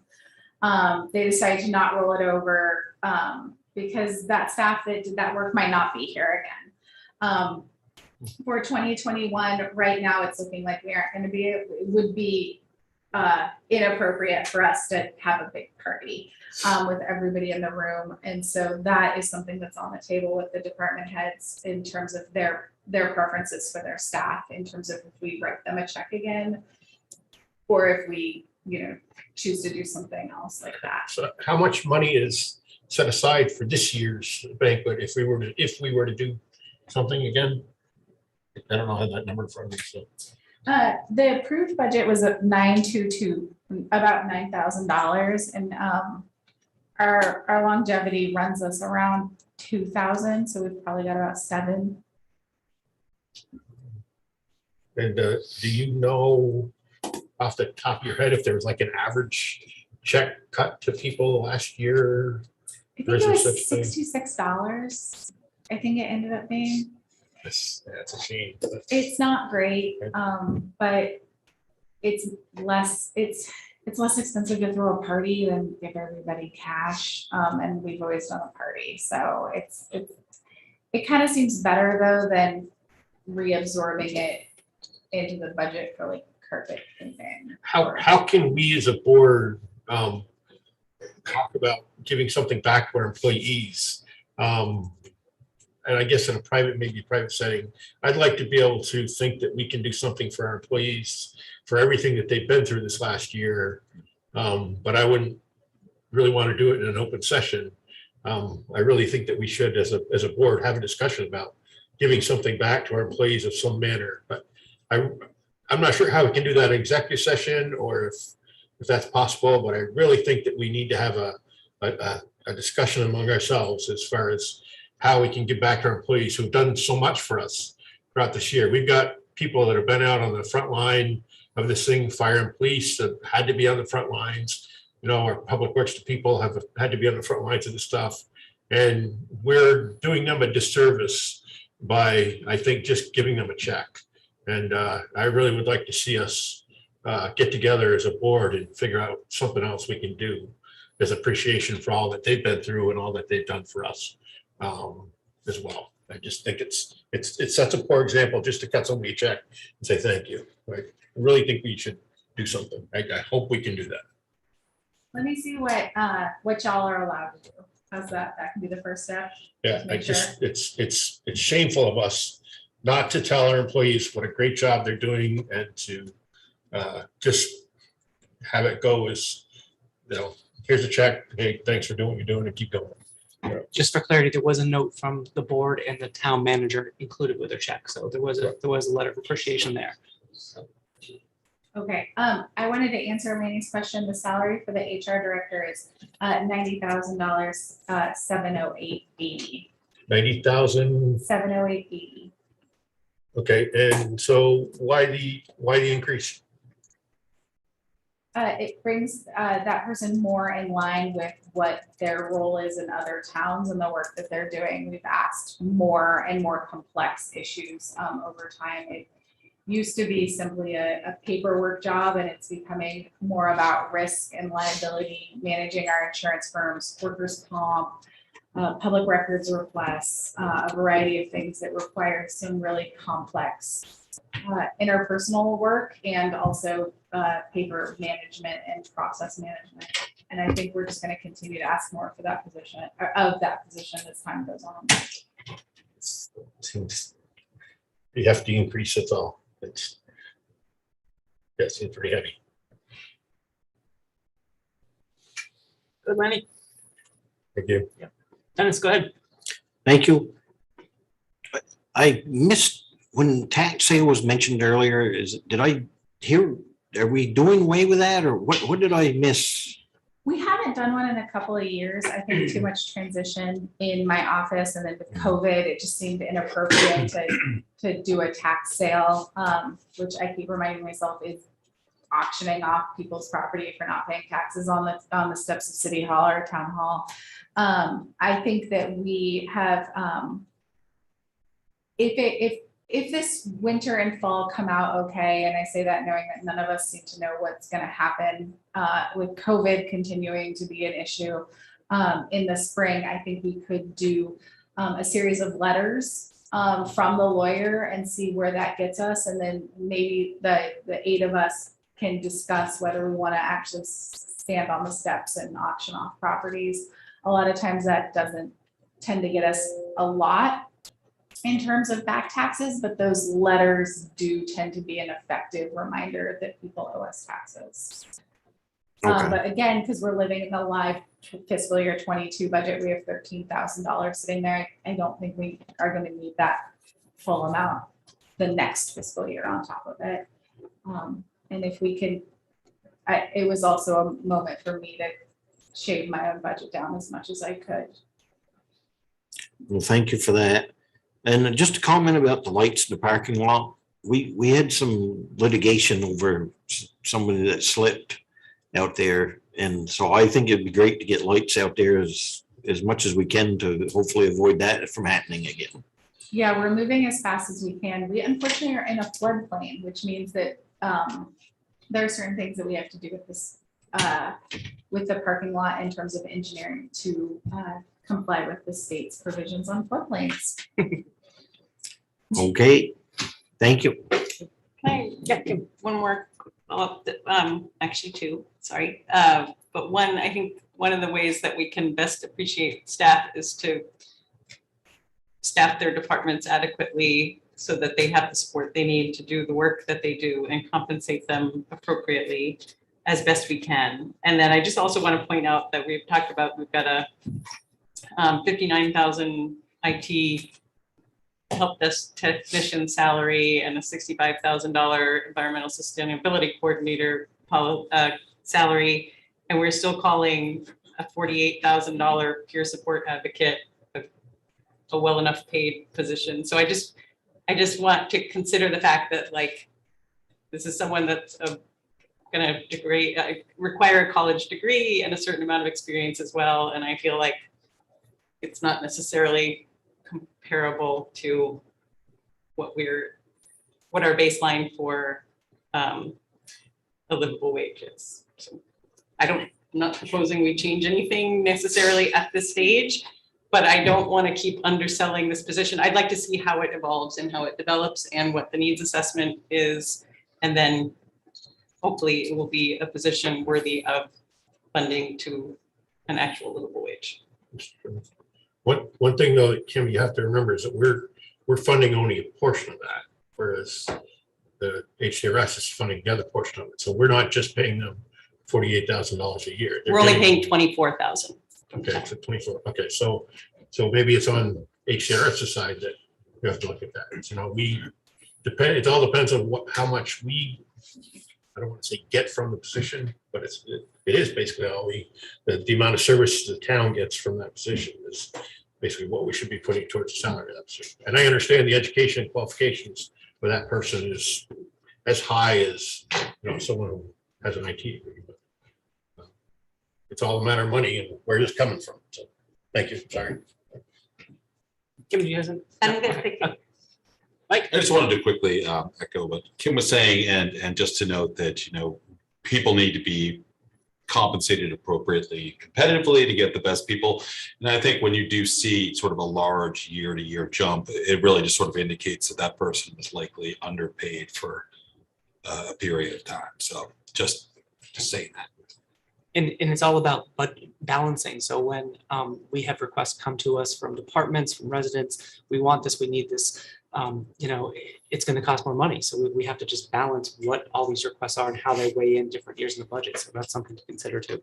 So, but yes, we need to pay people what they're worth so that they know that they're valued and so that they stay here. So we don't spend a lot of time retraining people every year for those positions if they move on because we're not paying them enough. So, right. All the points. Thank you. Okay, Tracy, we good? All right, yeah, right. next up. Lisa. Lisa, when you're ready. Are we taking a break? We weren't going to. I think we're running behind. I think we're just, yeah. If we want, we can get Lisa on our way home. Tracy, there are still 2 hands up. Oh, we have 2. Yeah, I hands saw up. one my bad. Sorry. Okay, hold on. Thank you. Sorry. Only one hand. Dan, do you have an objection if we go to the bathroom? Also, You want to? Yeah, go ahead. Can we bring over Gail Strut first? Hi, everybody. Can you hear me okay? Perfect. So I wanted to help Tracy out a little bit because she doesn't have a lot of the context that goes along with what we did for 22. So although 23 is definitely her budget and we all support her in that. Joe, you had a question about the lights and why they were operating and not capital. Is that correct? Correct. Okay. So last year when we drafted the 22 budget, this was kind of I don't want to say a last minute ad, but it was something that we discussed. And we plopped it into operating in the in the municipal building. So that's where it lived for 22. And going forward in 23, it should be the overall maintenance of the lights, which would be considered to be an operating expense. Gotcha. Thank you so much. If that answers your question. And it wasn't so much, it's not just for the safety as we discussed, but it's also for the security. Many of us work till late hours in the evening, and we want to make sure that there's proper lighting out there for exiting and entering the building. And then I'm not sure if Lanny is back. So I guess I'll lower my hand. I just wanted to talk about the employee benefit, employee banquet a little bit, but I can hold that. He's back, so go ahead. Yeah. I'm sorry. Okay, perfect. So Lanny, I just wanted to take the opportunity to talk a little bit about the employee banquet. As I had indicated, a little bit earlier. I just want to help Tracy out a little bit because she wasn't involved in the 22 budget and how everything happened last year as well. So as far as the employee banquet goes, we actually received a lot of kudos from employees that did receive their check. It was not minimized. They did receive their letter from the board as well, which was appreciated. One of the things to take into consideration for the employee banquet is that not all employees can participate. As you mentioned, we have a lot of frontline workers in our public safety that are not able to participate. We have very low participation from those departments because of their work schedules. And also when they're not at work, they certainly would like to spend time with their families. Non-public safety employees, they also have scheduling conflicts. So I just wanted to make sure that we didn't make light of the checks that were issued last year, because we certainly did hear from many employees that they appreciated it. And the letter that went along with it was also appreciated. So thank you for letting me speak. Thank you, Gail.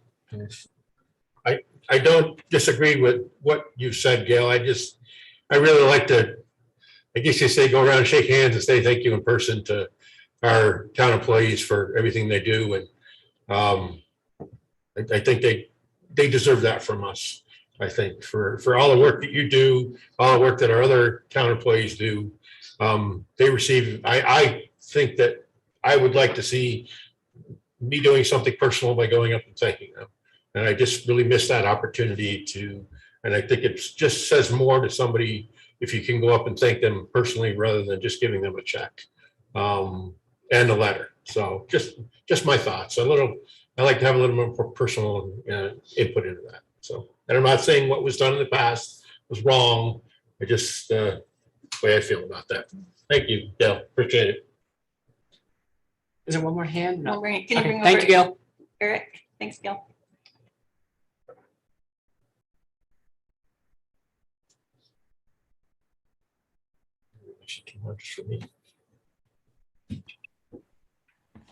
Hi, good evening. This is Eric Krause. I'm a resident of the town of Hartford. I had a question which actually got answered. I guess there was a typo in the budget for Department 121. But it leads to the question of where can I find, or where can any taxpayer find the current version of the budget, recognizing that every single typo is not going to get updated in real time. But I'm working from a copy in the October 5th agenda packet. And I wondered, I looked on the website not too vigorously, but I didn't find a more updated copy, and I wondered where that will be if it isn't already there. Thank you. The way that the systems work, we don't have the ability to lifetime update the budget. So the October 5th one, I think that's why you're seeing a lot of binders out. People are handwriting their changes in there. And then the select board column in that budget book gets filled out, and then we're going to go through a quality assurance process because we'll have a little bit more time to deal with that before it gets into the town meeting cycle. So unfortunately, we don't have a live budget module that allows us to update these in real time. We all have to live with the binder from October 5th until we get through all of this, and then we will look at a final budget altogether, and the select board will vote on those. So that is the constraint of the systems that we're working with right now. Thank you. Is there a place that someone can find the current version on the town website rather than having to drill down into agenda packets? It's only available in the agenda packet right now. I can ask if we can put it into the document center, which I know is clunky, but it's the best thing we've got right now on that website. Right, and then it becomes searchable too, so that would be helpful. Thank you.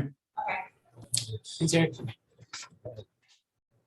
Let me get y'all started with Lisa, and then I'll write that down. Are we ready for Lisa? We're ready for Lisa. Lisa, you ready? I'm Thank ready. you. Bring it on.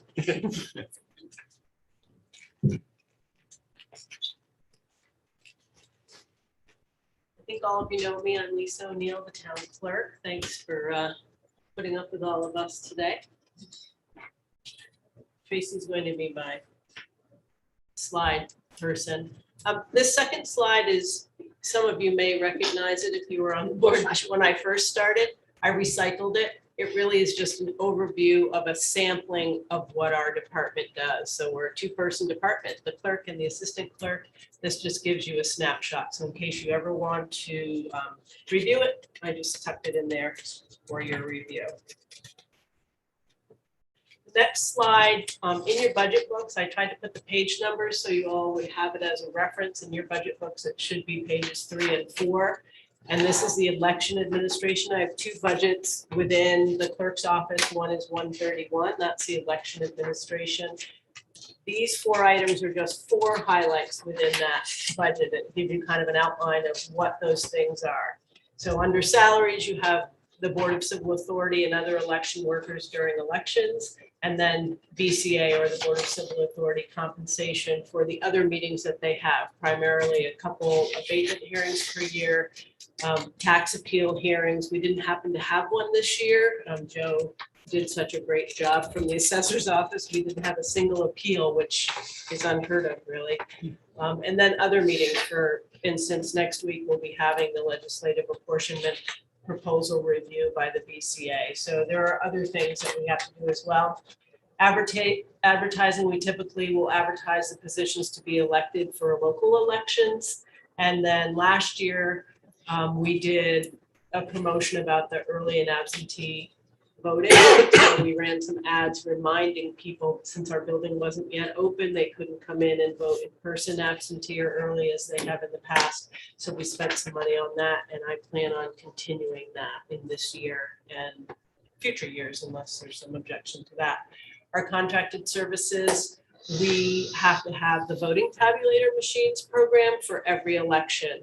And we have 3 of those. I will tell you that the state is in the process of identifying vendors for new machines. We may have those as early as the upcoming town and school district meeting, but certainly by the statewide elections in August 22 for the primary and the November 2022 election. So those costs may change, and I don't have a crystal ball, so I can't tell you if it'll be more or less, same vendor. But I'm using past experience on those items. And then under materials and supplies, it includes everything from ballot printing, election supplies, and then, as those of you who've worked at the elections, we feed you a little bit too, just to keep you upright. So that's a quick summary of a few of the items. On the next slide, we'll break out the differences from FY22 to this proposed FY23 budget, and I've included every line item that is in your budget book for those and the differences. And you can see the tally yourself. Contracted services stayed about the same, property and liability insurance as well. The other things increased slightly. When you look at the overall increase, I believe it is less than 1% of less than 1% increase from FY 2022 to 23. For vital statistics, which is everything else in our office, including the clerk and assistant clerk salaries, any travel and meetings, don't really travel to attend some meetings. Primarily the Vermont Municipal Clerks and Treasurers Association. I typically go to that annual conference. I didn't this year. Our staffing in our office was a little tenable, so I did not go to that. And then the Vermont League of Cities and Towns, they do their annual conference as well. And there are usually some very valuable trainings that I participate in. Advertising primarily for dog licensing, just to remind folks that by statute, by April 1st of every year, they must license all their dogs. Membership includes the Clerks Association annual dues.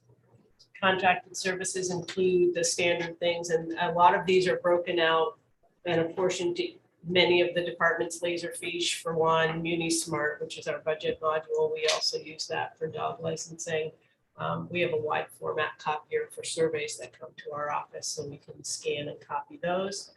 Postage, I only have one line item for postage. We don't have one for the election. So this also includes any ballot mailings, Any of our recorded documents when we receive them, we also have to mail them back.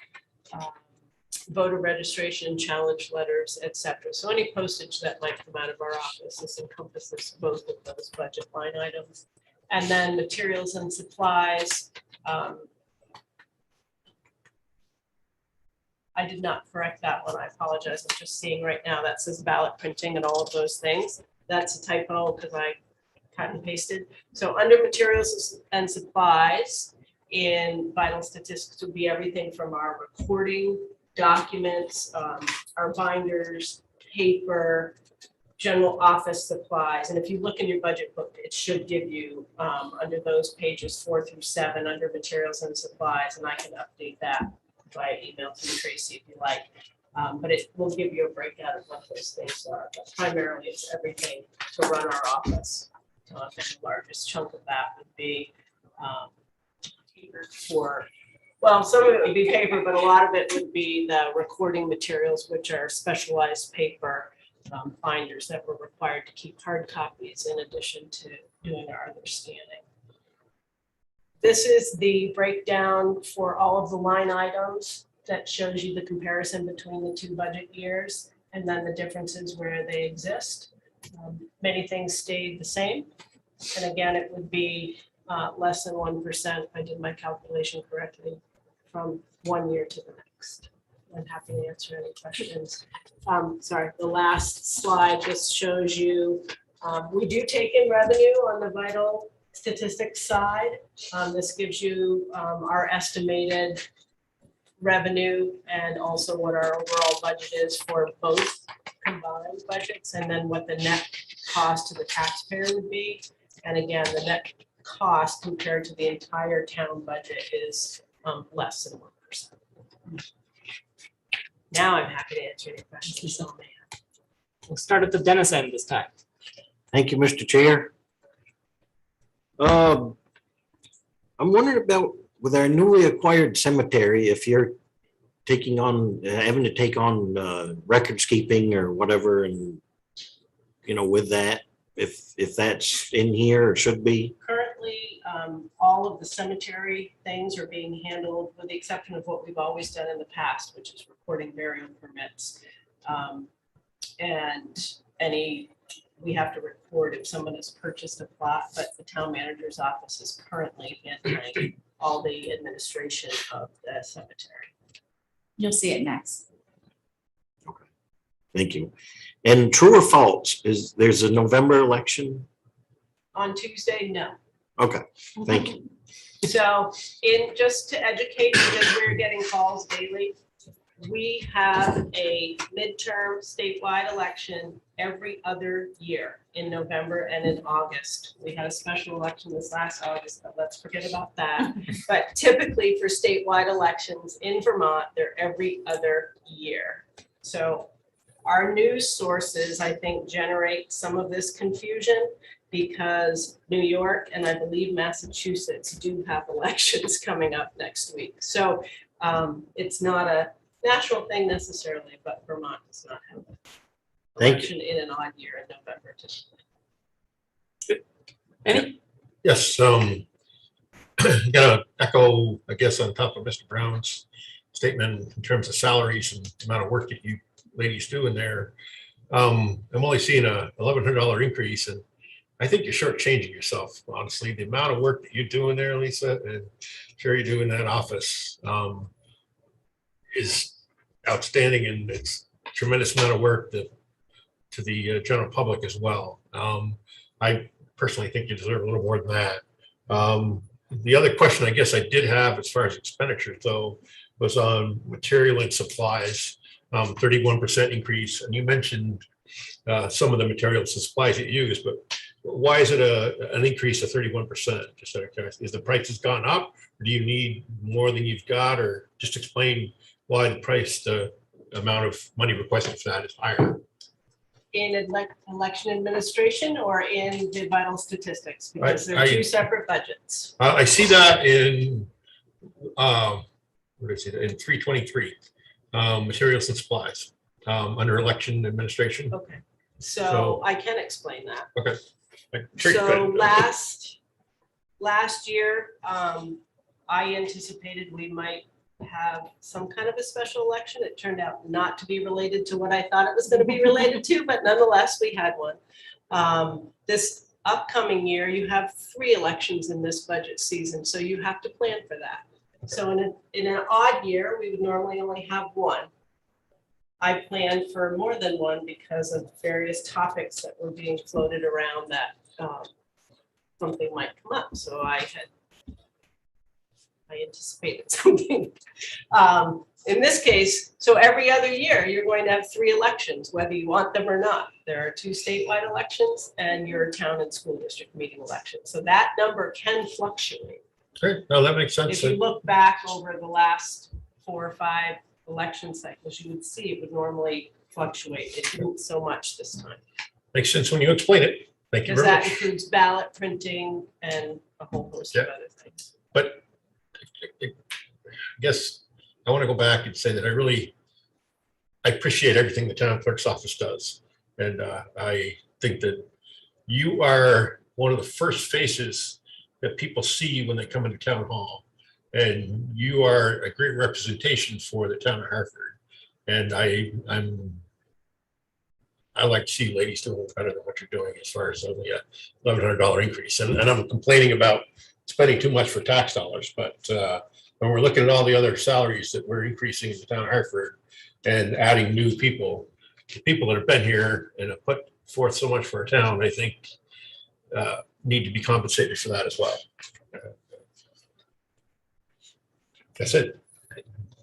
Thanks, Ellie. Joe. No, sir.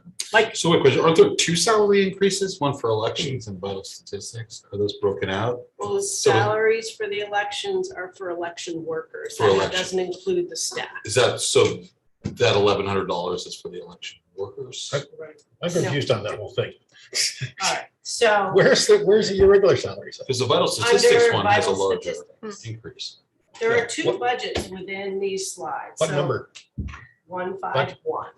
Vital statistics has like an 8,000 increase. You guys are looking at, you guys are looking at vital statistics right now, which is town staff, let's put it that way. Election, And so admin That is makes more PCA. sense to label it that way. Yes, I'm sorry. I apologize. I tried to do that in my slides to assist you, so that it would be less confusing, but we do have 2 separate budgets, and historically, there have been questions on the election side much more than on the vital statistics side. So if I hadn't separated them out, but to be clear, on the election side, that salary is only for Board of Civil Authority and the assistant election workers who work on those days. And those are $50 per 4-hour shift or any part thereof is how the language has read. All right, I'm sorry. Now that you've said that, it's labeled vital statistics and I didn't know what that meant when I was looking at the budget book. Right, And My vital apologies. statistics means everything Yes. else in our office absent right. elections. Sorry, Yeah. now that I see that, My apologies. if I No, didn't no. make it clear. I appreciate that. Clear up that fact. Thank you much Thank for you. asking that question. Mike, you Sure. got I'm it? done. Did you want to take it? I'm good, thanks. Yeah, go ahead. Andrew. Lisa, I wonder if you'd be willing to, so I had inquired about, do we want to explore the option of mail-in ballots for all residents as it was so aggressively proposed to us last year? And I thought, regardless of how it was presented, I thought we should explore it. And I just wanted to bring it up and have the discussion. Lisa gave a lot, kind of an overall assessment that I think makes a lot of sense still, but I just wanted to see if we as a board were all on the same page with this assessment as well. So would it be okay, Lisa, to ask you to sort of, I mean, I'm happy to read what you sent me, or if you'd be comfortable just recapping what you shared with me? I will recap if you'd like me to. So there was a push to have ballots mailed to everyone for local elections. The legislature, in response to the pandemic, passed legislation affectionately known as Act 60. Act 60. Just a second. Point of order, Mr. Chairman. Can we discuss this because I wasn't warned? Is that It's, It's part of The reason I brought it up was because if we were going to consider deciding to do it as a select board, it would need to be in the town clerk's budget, in the election budget, for it to be paid for. Okay, I was wondering if it should deserve public input. people Not can being comment if they warned, want, yeah. But not being warned, that's the thing. where it's- The It's part town of the clerk's budget. budget is warned, and that's what we're discussing. Thank you. So as it relates to the elections budget, there is a cost to doing that. Act 60 does have the state mailing ballots for the November election only. First, the statewide election, they are not doing it for the primaries in August. That is also a statewide election, but they are not doing that. Act 60 does not mandate that local boards, which would in the town of Hartford's case include the school board and you, because we have two elections within this town school meeting election. So there would be some coordination, and they would, to make it practical for voters, you would also need the school board to buy in, because it would cost them additional funds as well. But it does authorize you as a select board and the school board to make that decision. The clerk has no authority to make this decision. We will adapt to whatever the boards decide, but there is an expense to the taxpayers for what I think you have to weigh for what return. So we did a mailing last year of postcards that we had this discussion last year. How can we encourage people to participate, particularly during the pandemic, without mailing the ballots to everyone, but encouraging them and reminding them they have the opportunity to vote early or absentee. By doing that, we saw an increase in participation overall, but we also saw an enormous increase in people voting by absentee ballot, to the tune of 65% of those who voted in town meeting last year, 2021, 65% voted early and absentee. So my point in saying that is the $2,200 it cost us to have a mailing house do those postcards, it really helped. And I think that kind of education, both as a taxpayer and as your clerk, as I look at these budgets and know what the competing interests are for the town, for our budgets overall, that seems like a really prudent way to proceed. The boards may feel differently. You may feel like it's important for ballots to be mailed to everyone. But to do that, we have, as of today, roughly 7,800 voters who would be eligible to receive a mailed out ballot. That is registered voters who are non-challenged. That means they haven't been sent a challenge letter questioning whether they still live here or eligible to vote here in Hartford. So 7,800. I think when I did some rough calculations, I used the number of 8,000 potential voters if we were looking far ahead at FY23. In town meeting, you may recall there are 3 pages of ballots. So 8,000 times 3 is the number of pages I have to have printed. On top, that's just to mail them out. You would also need a supply of every one of those ballots to have in person. We still have to hold an in-person election, just like we always do. Same staff, same warnings, same advertising, same printing, all of those things. It basically, in the rough numbers I did last week, and then Kim asked me the question today, it almost doubles the cost of an election. And that doesn't include whether we were figuring out how to mail out all those ballots in-house or hire a mailing service, which would be my preference for obvious reasons.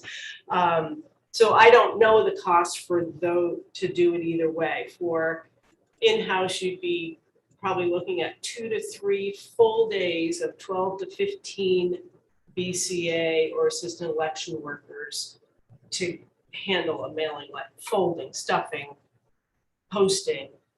To mail one of those ballots last March was 91 cents.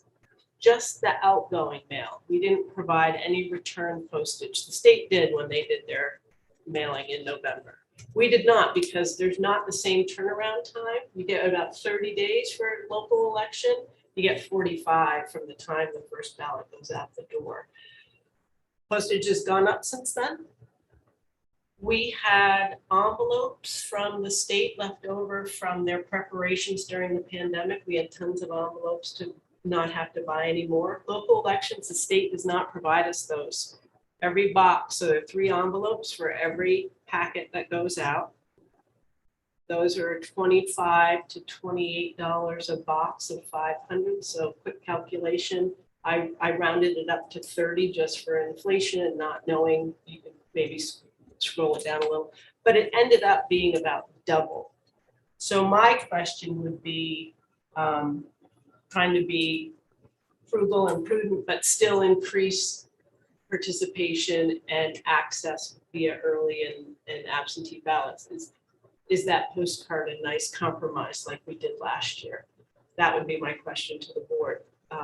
But obviously we will adapt as needed, but there is a cost to the taxpayers that I think they would need to understand. And I think asking that question on a ballot, it can be hard for them, anybody, to understand the scope. It's a little more complex than just saying, yes, it would be great to get a ballot in the mail. It doesn't even address what happens on the return side. So we had an increase, I think we had 1,350 roughly come in March. We normally have a couple hundred, so 2 people can do that. 1,350 we had to bring in BCA and election workers to help us open, get them checked into the system. So it is, we're not really equipped to do it. We would find a way administratively, but there is that component as well. And then to look at your budget guidance when we're talking about sustainability and environmentally sound systems, I would guess, being very conservative, 30% of those ballots will be in your recycling bin or your trash. The power to produce them, the paper you're printing them on, I brought that up the last time. Just, those are all the things that swim around in my head as we try and weigh something. It sounds like a really good idea, but there is a cost to it on many levels. And like I said, it isn't the clerk's decision. It really would be up to the 2 boards locally. The school board has a legislator on the school board, so I'm not aware that they've expressed any interest in doing that, but that would be up to the 2 boards to chat. Is that We'll go to Joe. Yeah. summarize Well, what you were? Kim, I know you're not finished. I just want to follow up and finish with, so in the current election budget, are there those reminder postcards for all 3 elections? It's not my job to do that for the statewide elections. Okay. That I do the local election. Yeah. We have to do all, the state makes us post various warnings and things, but the state for the November election, they are mailing them to everybody. Okay. That is, but we don't do any of that advertising except to post the warnings that they send us. So we're responsible to administer the election, including the volumes of ballots that will come in. Again, when they mailed ballots last November for the presidential election and the statewide elections, we had people in here several days a week helping us process all the ballots. I feel like it's just valuable to hear that whole process again, knowing that if it is going to happen, this is the place and time for it to happen. I'm perfectly in agreement with Lisa's assessment, just as an individual. And your primary question earlier in the day was, is it built into the budget to handle a statewide, a townwide ballot mailing? And I did not build it into that because that is not the direction that the board has gone heretofore. And I'm a person who,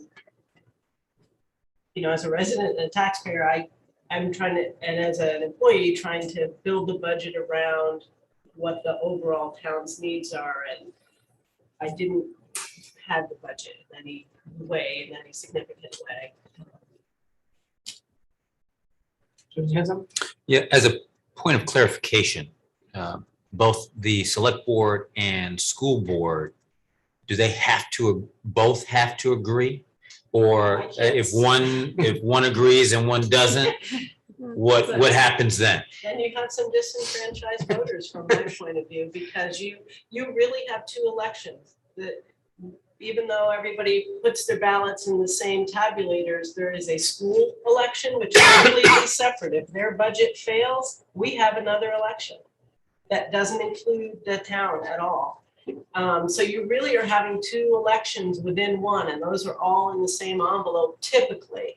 If you didn't do that, you now have an election that's not getting the same coverage to the voters as if you had mailed them. So when this was going around the state last year, it pertained more to multiple town school district supervisory districts where the town clerks really had to, not the town clerks, the boards had to coordinate with one another to make sure that everybody got the same treatment from town to town. In a supervisory union, you might have 3, 4, 5, 6 towns, and to coordinate all of those things. So from my point of view, you'd want to coordinate between the two, and there's an expense to them for ballot. I think we probably have to go to VLCT and then also reach out to the school board and see if they were interested in participating in this journey with us. It's another time where we would have to explore that. Thank you. Lisa, one question for you. The revenue that the town clerk takes in, the fees set for that, do we need to look at, some I know are set by the state, do we need to look at what those are and potentially change them? Do you think they're Most of the fees we collect are in fact set by the state, Okay. so they're Yep. not town Yep. fees. You guys have a fee schedule that apply to some other departments, or, but for us, they are primarily recording fees, a portion of which is set aside in our reserve funds for restoration of our documents and digitization of those, and then the rest of it goes to the general fund. We also take in dog licenses, a portion goes to the state, a portion stays here. Marriage licenses, a very tiny portion stays here, and a portion goes to the state. Liquor licensing, there is some piece that comes here and a piece that goes to the state. So those are all driven at the state level. Thank you. Other questions? All right, thank you very much, Lisa. Thank you guys for Thanks, Lisa. your attention. I appreciate it. And now we'll go back to you, Tracy, when you're ready. Close the windows. Thank you for moving my slides around. Thank you for being here, Lisa. Thank you for your clarifications. Yeah.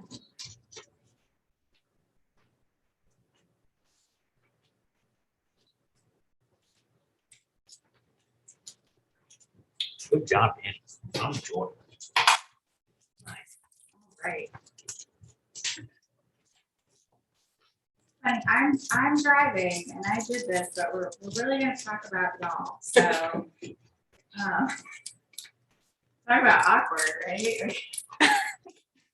That's okay. So here's all your budget areas, so that you can follow along with the song and dance. And again, I'm driving and I have my notes, so.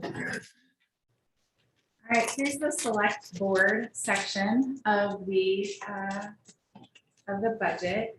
No change in salaries.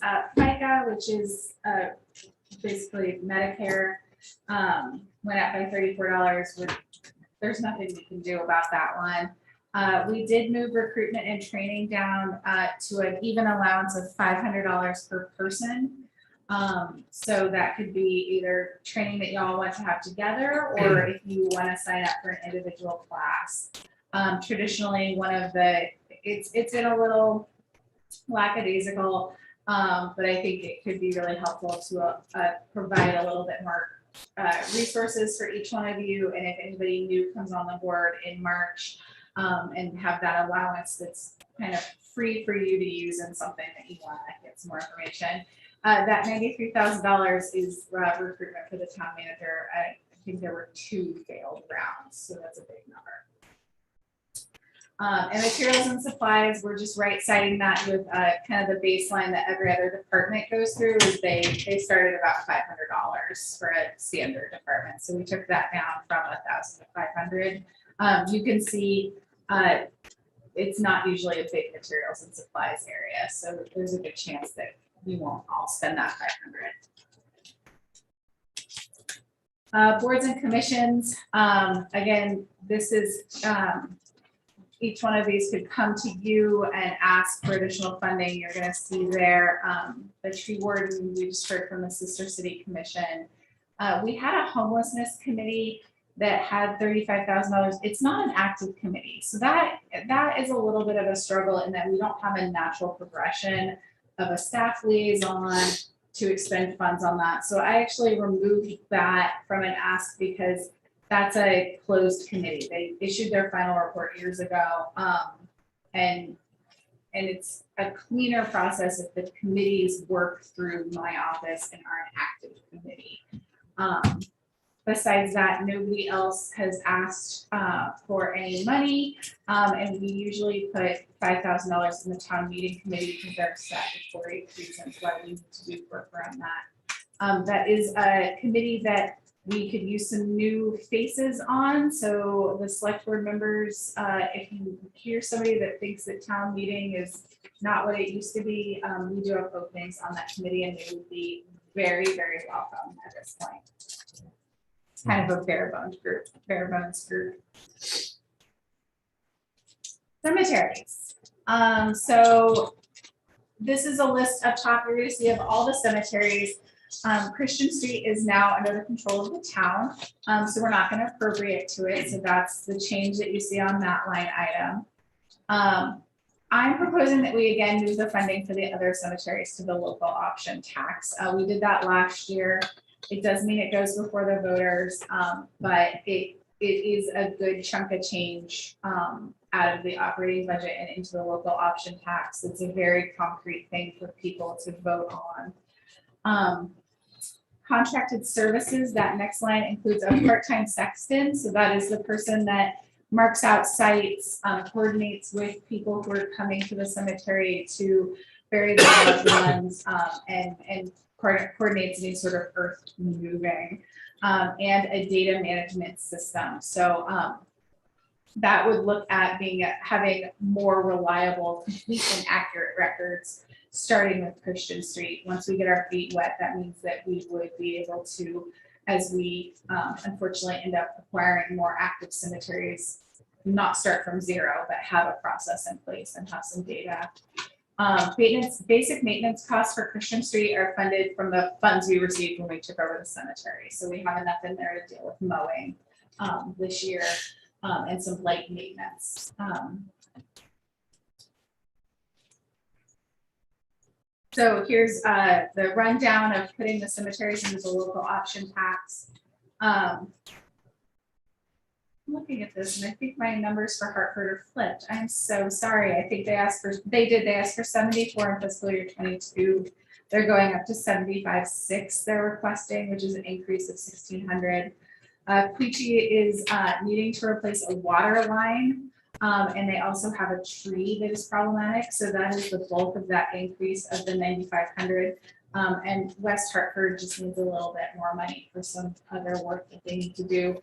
Mount Olivet and St. Anthony's was able to stay flat with their request for new law.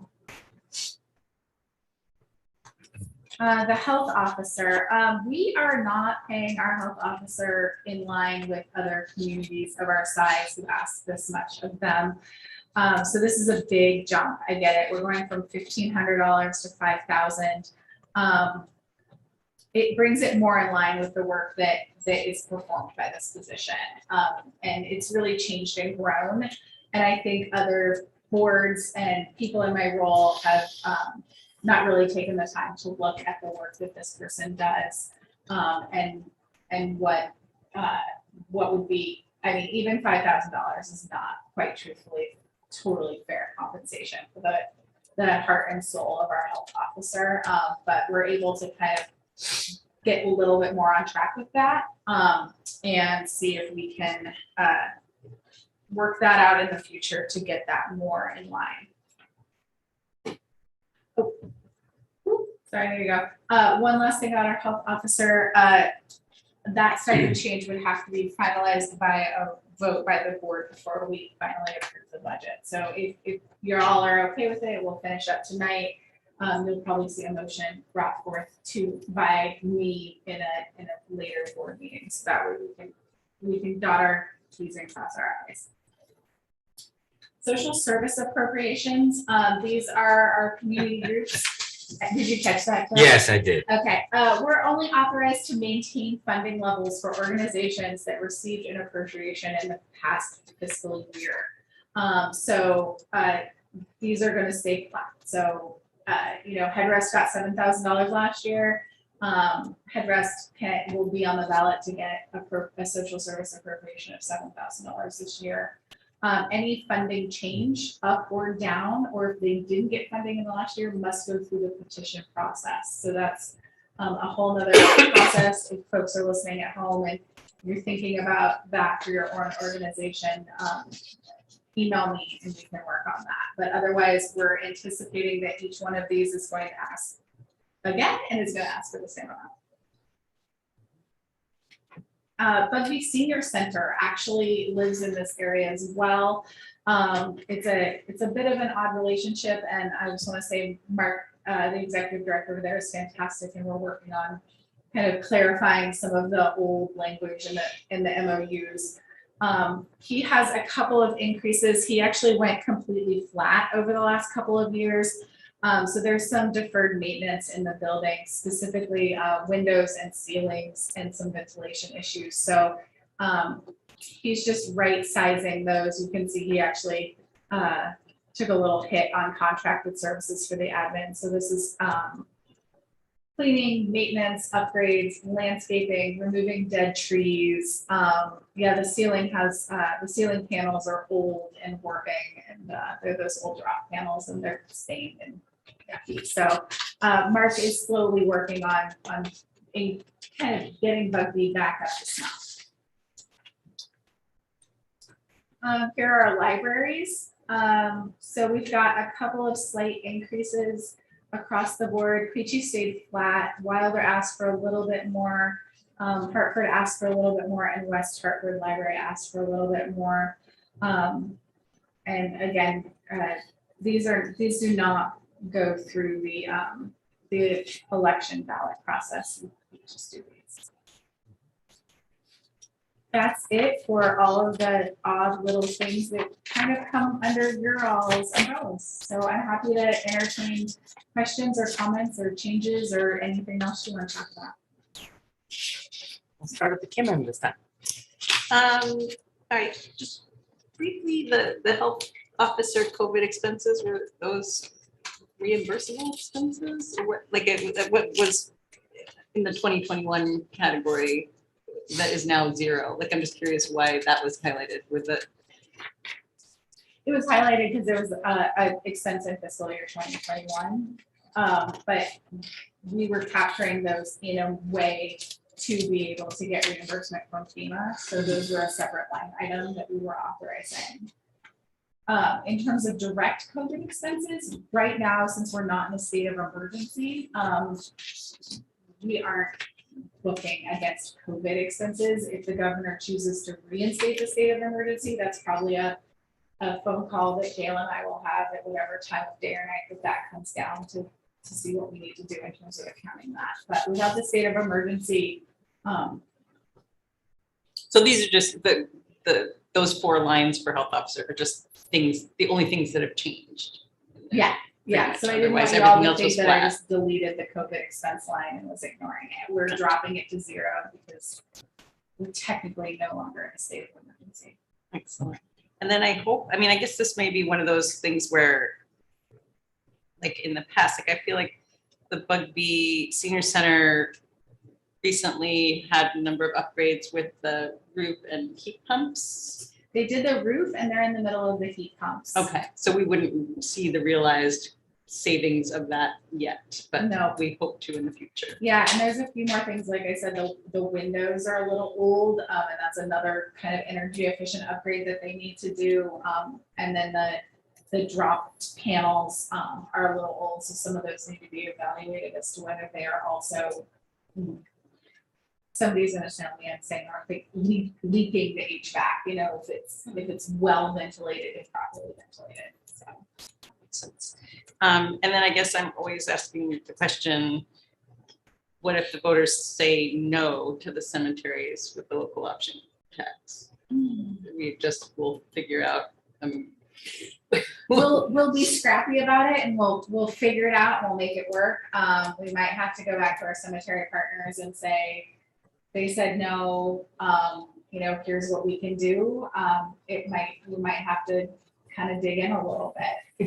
But it's a hard, you know, I know that this was a big budget and it was a big increase, and to look at that, you know, $100,000+, when we know that it went through local option just fine last time. Did, okay. Is, I'm rolling the dice a little bit that this is a fairly easy sell.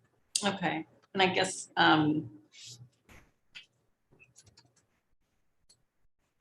know this has come to us a bit species, so local option tax, more with the, so basically we're gonna ask cemeteries, more reserved for the radio lease.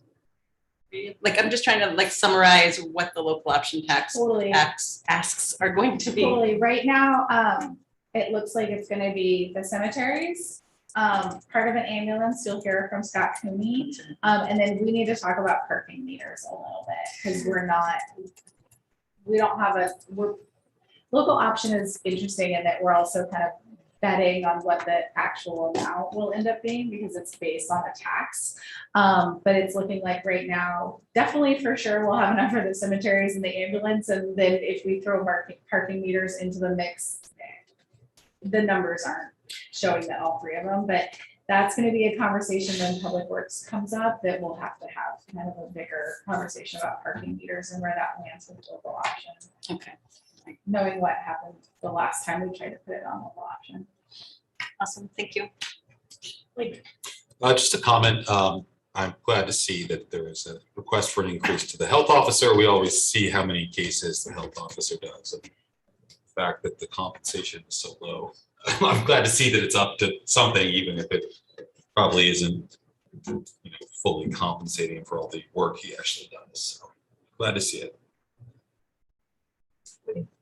It's a state, but I mean, he's an employee of the state of Vermont, located here in Roy. So he does have a salary beyond that. Oh, okay. That's good. Yeah, it's not that clear. Yeah.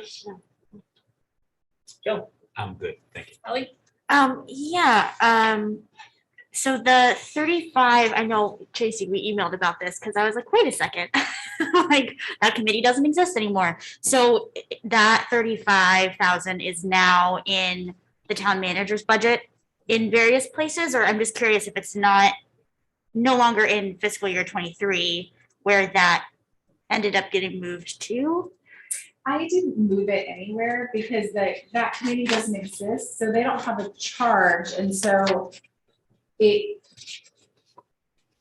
provide clarity to everyone who's reading this budget, you know, to have a committee that doesn't exist anymore have a budget line item seems inauthentic and untransparent, right? So there's nobody in charge.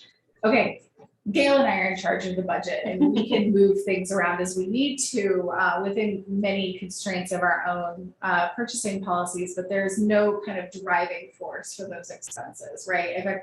There's no live committee with a live charge that's going to say, we need money to do this thing that's in our charge.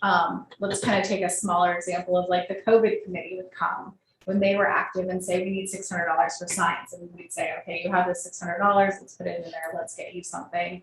You're right, your signs meet the provisions of your charge, which is all well and good, right? Because we're doing all those internal checks, but now we have this committee that doesn't exist, and we put 35,000 in it, and so there's no way to kind of have those internal and external checks and balances in terms of what is this committee doesn't exist? What are they using the money for? Their charge for a committee that doesn't exist. So in terms of if we want to reopen that committee and look at their charge and look at the recommendations from that report that they wrote, that would be a whole different ball of wax, so to speak. Do you have a follow-up question on that, Kim? Yeah, but I could wait.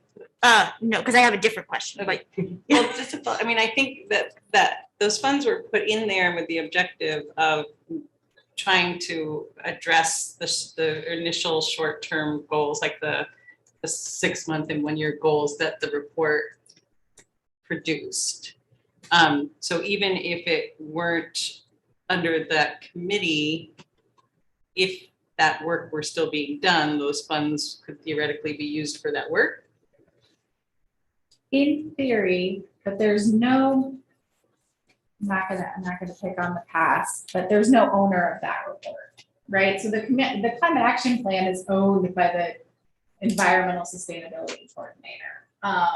And we have a lot of reports that committees have done that are amazing, that then don't have a staff member who is charged with implementing those recommendations and incurring costs against it. So this report that was produced, I think 3 years ago, doesn't have a staff member who owns it, who has it in their work plan, who has a guiding principle of moving it forward. So that's kind of a bigger picture. We have to kind of back up and say, do we want to make sure that, do we feel like these recommendations are still applicable and valid 3 years later? Where do we think this lives? If it's an interdisciplinary thing, does it live in my office? You know, what does that all look like? I think some of the, and I haven't looked at that report recently, but I do think that some of the work that was in those recommendations is being done by the ad hoc committee on emergency shelter in terms of the, like, part of the first phases of recommendations from that report were exploring options around the permitted encampment and storage lockers and things like that. Anyway, I guess it would be interesting to come back as another discussion for that report and if there's anything we can do. And the other thing that we could think of is even if some of those recommendations, like, you know, we're looking at this pretty short list. You all sit on what, 3-4 committees apiece. You know, whether that fulfilling those recommendations does require a dedicated line item in the budget to incur costs against. So that's a balancing act as well. So, you know, let's not pick on any one committee, but we might have a committee that says we don't really need any money. We don't have anything we need to incur costs against. And it would be disingenuous to kind of just toss them $1,000 and have them not use it. So it could look like we're just putting money in a budget to not use it. Unlike, you know, the tree board and the tree wardens who are, you know, saying that they would like more funding for a reason. So this is part of a bigger conversation too that I think we need to have in the spring about kind of the committees and clarifying like who needs money and for what and how we fund that whole process. So it's kind of one of those bigger things too. If we wanted to bring that 35,000 back, I would probably ask that we all reach some sort of agreement that it doesn't live in a committee line that doesn't necessarily have a staff member who's charged with the internal controls around that and it fulfilling some sort of purpose. Because each one of our other budget lines has a reason and has things that we've broken down. If you get 35,000 in a line without an internal control process, it makes me a little nervous. yeah, no, I appreciate that a lot, Tracy, and agree with the thought process. I just was just thinking, you know, I would imagine while I can't get specific in this moment and probably would want to go back to that report, you know, that 35,000 would be well, you know, spent on issues around homelessness. Like I'm sure it could be put to that use wherever it kind of lives. So that's why I just, you know, I'm curious and definitely would love to revisit that conversation if there's an opportunity. The second question that I have And this one is kind of awkward because it does relate to my salary. But I have to say, I'm curious to hear the board's thoughts. I think it's come up a little bit. I've had conversations with some folks, maybe sort of ad hoc, but the reality that, and I say this as someone who's certainly, I'm not on this board to be making money. And I would expect, well, I can't speak for other board members, that might be true for other folks as well, that we're here to hopefully be, in positive service to the town. But I'm thinking about future board members and, thinking about if we're going to have a board that's representative of folks from a lot of diverse backgrounds, diverse in the broad sense of what that means. If we are able to, support salaries, support the ability for someone who might be low income, for instance, or, even median income, to be able to participate on the board. That's something that I would be really curious about. And I can't make assumptions about anybody's financial situation, but I know that oftentimes it's folks who, are in enough of a place of financial stability to be able to make something like this work for their lives. And so I don't know, I put that forward and I'm not proposing any sort of dramatic increase, but I would be curious as to if we can be thinking about how to support other board members, other folks who might be able to run with this, I don't know, with some kind of like fiscal feasibility, I guess. I'm not sure if I'm being clear, but yeah, it's something I've been thinking a lot about for just sustainability and, making sure we're getting diverse representation on our boards moving forward. So I guess that's not a question, that's just a comment. Sally, I just have a question. Are we going to go a little bit more into depth in terms of social service appropriations at some point, or is now the time to ask the questions? Now would be the time to ask the question. Okay, I'm looking at the largest ticket item on here is advanced transit. And I realize advanced transit does a lot for the community at large, but I have to ask the question, because it comes down to dollars and cents, is that I would like to know, and this is information you don't have, obviously, I would like to know how much the other towns that receive service from advanced transit actually give to advanced transit. And I would also like to know the miles of travel that advanced transit does in those towns, because advanced transit serves a very small amount of our town, and it does serve a need, but it seems like it's a very large amount of money that we give for such a small area that it covers. And I know it covers a tremendous amount of Lebanon, and it covers quite a bit of Hanover. So is there a way that I can ask for you to get those numbers and bring it back to the board? There's two ways. My first thing is, I was going to ask if you could email me the specific questions so that way I could just forward them along to advanced transit. But there's the next level of maybe we should ask if they want to come and present. If they haven't been to a select board meeting in a while, we can ask if they want to come in and talk. And then there's kind of that third bigger picture. And this is something that I'm gonna wing a little bit here, which is that, in many municipalities, they have social service appropriations, and looking at kind of strengthening our relationship with these people in terms of asking them to provide more information beyond what is probably in the town report, or if you feel like as a board, you want to have more accountability to the voters that vote for these appropriations in terms of their use and the value add to the community. So we can kind of roll it up that way. I think first off, I'd love if you just shot me and the chair and the vice chair the questions so I could forward them along to advanced transit, not muddy the waters through my own translation. But I'm also happy to reach out and any social service appropriation, like ask them if they want to come and provide some information to you all. And then again, like the committees, I think this is maybe a spring task for all of us to look at how we might want to manage these relationships in the future. I haven't done a calculation to determine how much we end up giving for social services, but I personally, from my perspective as a taxpayer, have always felt that there's a lot of overlap in social service agencies. And I would love to have some of the social service agencies come and present to the board and actually tell us what their specialty is so that we can present it to the voters. Because I think a lot of these voters, I mean, not a lot, I'm sorry, a lot of people that come to vote, they vote for this carte blanche all the time. And I think that every single one of these has a place in our community. But, and I'm going to be the big mean guy here, if there's overlap, we have to consider that there's overlap, and should we be giving as much as we are to that individual group because of the overlap. I'd love to see these people focus on what their true, these groups focus on what their true passion or true mission is, instead of having overlap. But if we can get some sort of understanding what the goals and what the fine details are that they do, I would love to have that to be able to present to our voters or citizens. Sorry.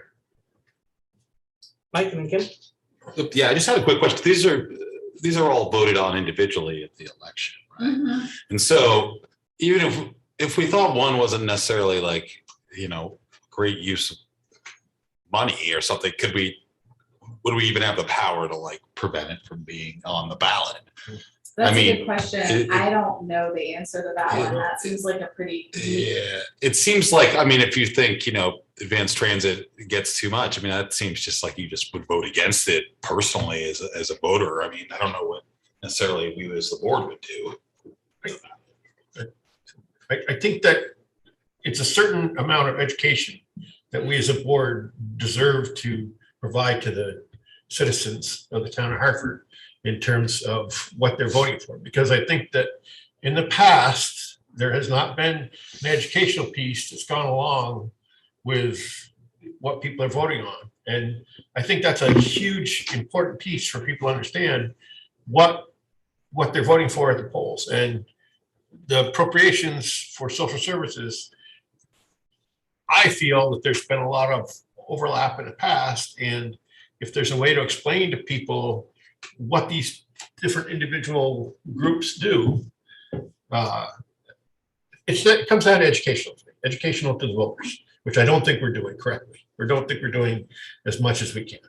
That's basically what it comes down to. So I think Gail has her hand raised that she may want to address that or something else. So, and we do have 2 public hands up as well. But I think there is an opportunity on town meeting day when the organizations who are on the ballot for request for appropriations do have an opportunity to come up and talk about their organization and answer questions as well. You know how much people show up for that. Well, it's their right, it's their option. We can't force people to, we can't force people to show up. If they want the education, they can reach out to the organizations, come to the meeting. There's different ways to get that information. So can we bring over Gail? Yeah, let's bring over Gail first, yeah. I'm gonna just stop. Hi, everybody. Sorry to interject again. I just want to talk a little bit about the appropriations. So every year we have budget and candidate night, and every every entity that's on the appropriation list attends that meeting and is there and available to speak to what type of services that they provide to the town. So as far as the education piece goes, if residents come out and they attend the budget and candidate evening, they can certainly ask all of the entities that are asking for appropriations for what they do for the community. So I just want to make sure that we are clear that residents do have the opportunity to ask questions that evening. They also have the opportunity to reach out to each entity once the budget book is presented. And then each entity is an individual, individual budget item on the ballot. And if they choose that they do not want to support this specific entity, they have the opportunity to not support it. I just want to make sure that we are clear. Residents do have the opportunity, and it's up to them to reach out to make that decision. Thank you. Thanks, Gail. Are there other people can?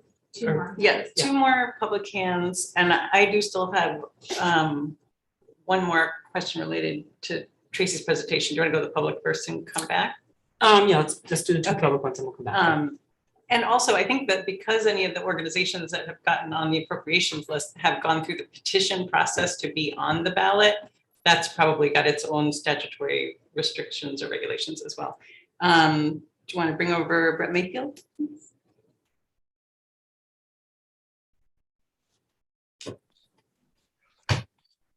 Hi, I'll be quick. I just want, there was a little misinformation from Kim, and I wanted to just correct that real quick. So again, I'll explain the process. Town health officers throughout the state of Vermont are are recommended from the select board acting as the town board of health to the commissioner of health. The commissioner then gives a commission from the Department of Health to the town health officer.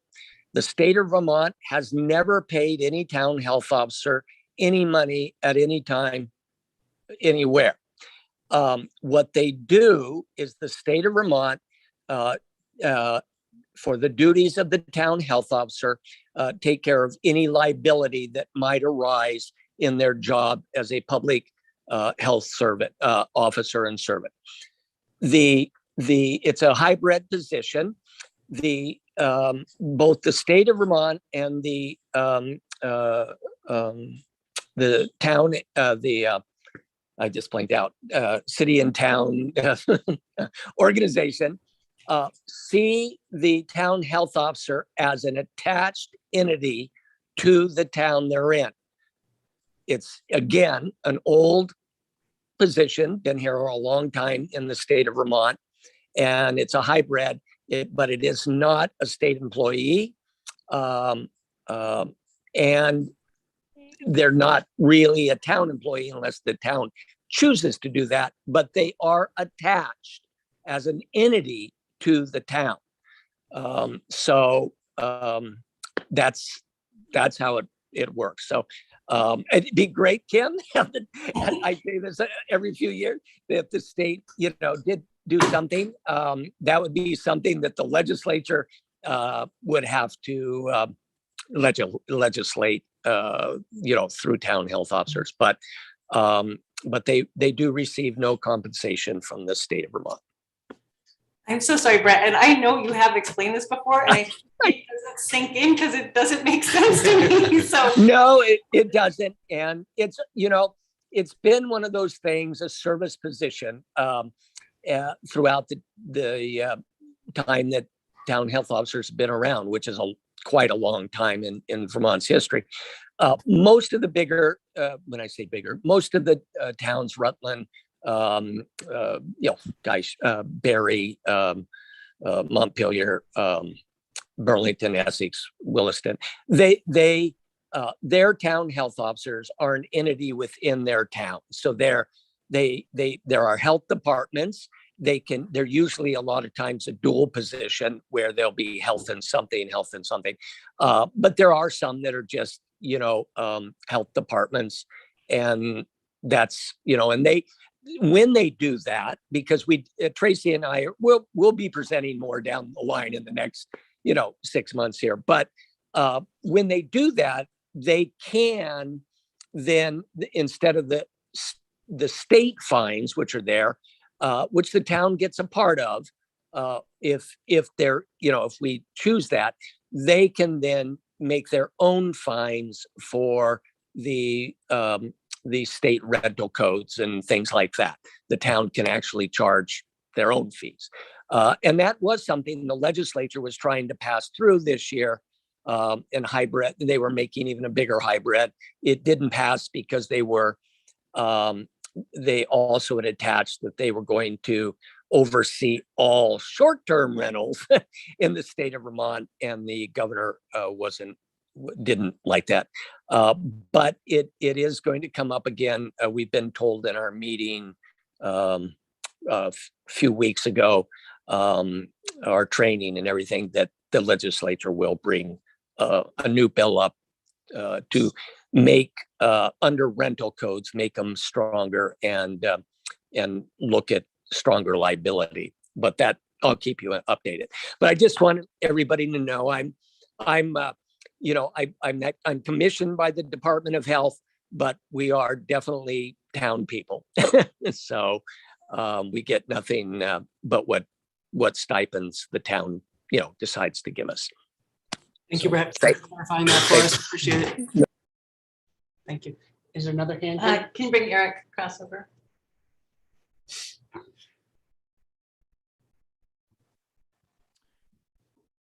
Thank you. This is Eric Cross, Town of Hartford. There was some talk about the advanced transit appropriations, and I just wanted to comment on that. I think a suggestion was to look at the appropriations from other towns and the number of miles, route miles in each town. And I think maybe a more appropriate metric could be ridership. If you wanted to get into some deeper analysis, rather than just how far is the bus traveling in these towns, is who is it servicing. So, and on that vein of thinking, if the board does want to understand in greater detail what services advanced transit provides, one thing to consider is to preface that presentation with some discussions between potentially the environmental sustainability coordinator or town staff relative to the public transit strategic goals that are identified in the CAP, in the climate action plan. So to give advanced transit some sense of where the town wants to head relative to public transit, and then help them, that might help them present to the board and to the public how they're using town appropriations now and how they might in the future expand services to meet the town's goals. But that's not really what I wanted to comment on. I did want to comment on that, but also on the relative to the Bugby Senior Center. I think I heard that there's some money in the operating budget for replacement of some of the ceiling panels, which I agree are in pretty rough shape. Having taken a close look at them a few years ago, they're probably even in rougher shape now. A little history on this. 2015, there was a deep dive energy audit on that building, that and the public safety complex. And the town staff and Energy Commission did work to pursue recommendations in that energy audit. The most recent one that was being worked on was insulating the plane of the ceiling. And that was something that the energy coordinator was pursuing, and there was money, I think, in a capital budget for that, and it got preempted by the need to repair the roof.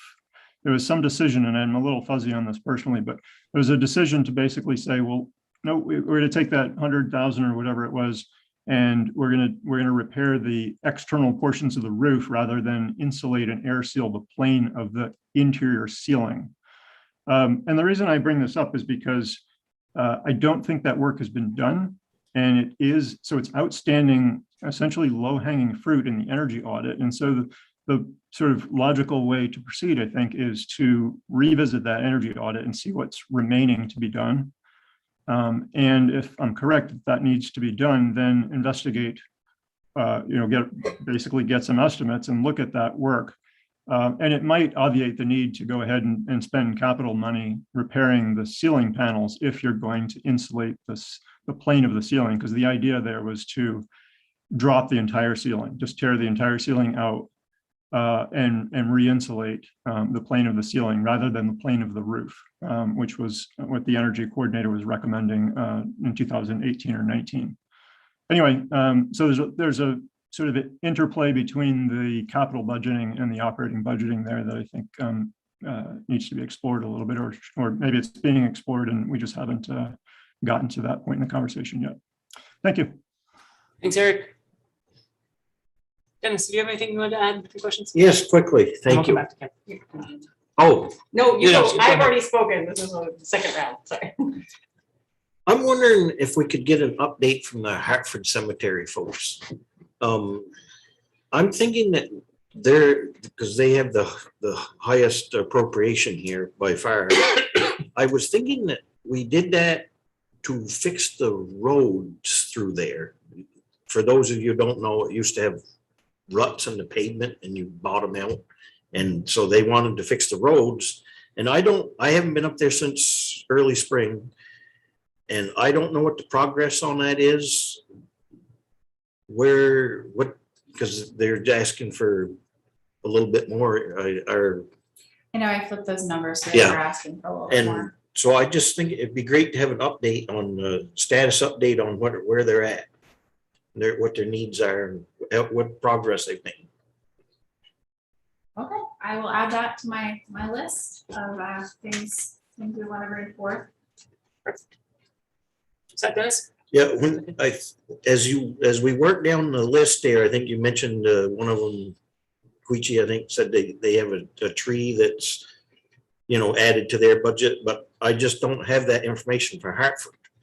Okay, So, yeah, let's go ahead and ask them to come on in and see if we can get some more Yeah. information. We might have to squeeze them into one of these last two budget meetings that we have, but we'll make that, we'll see if we can make that happen. Yeah, Kim, go ahead. Tracy, I'm sorry, I didn't ask this earlier. The select board expenses, recruitment and training, we've got 9,000 for this year and 3,500 for next. I presume some of that is DEI training, and what would be the difference between the training from 2022 to 2023 for that? That's all paid for, the DEI training that y'all asked for, and that was part of that fiscal year 22.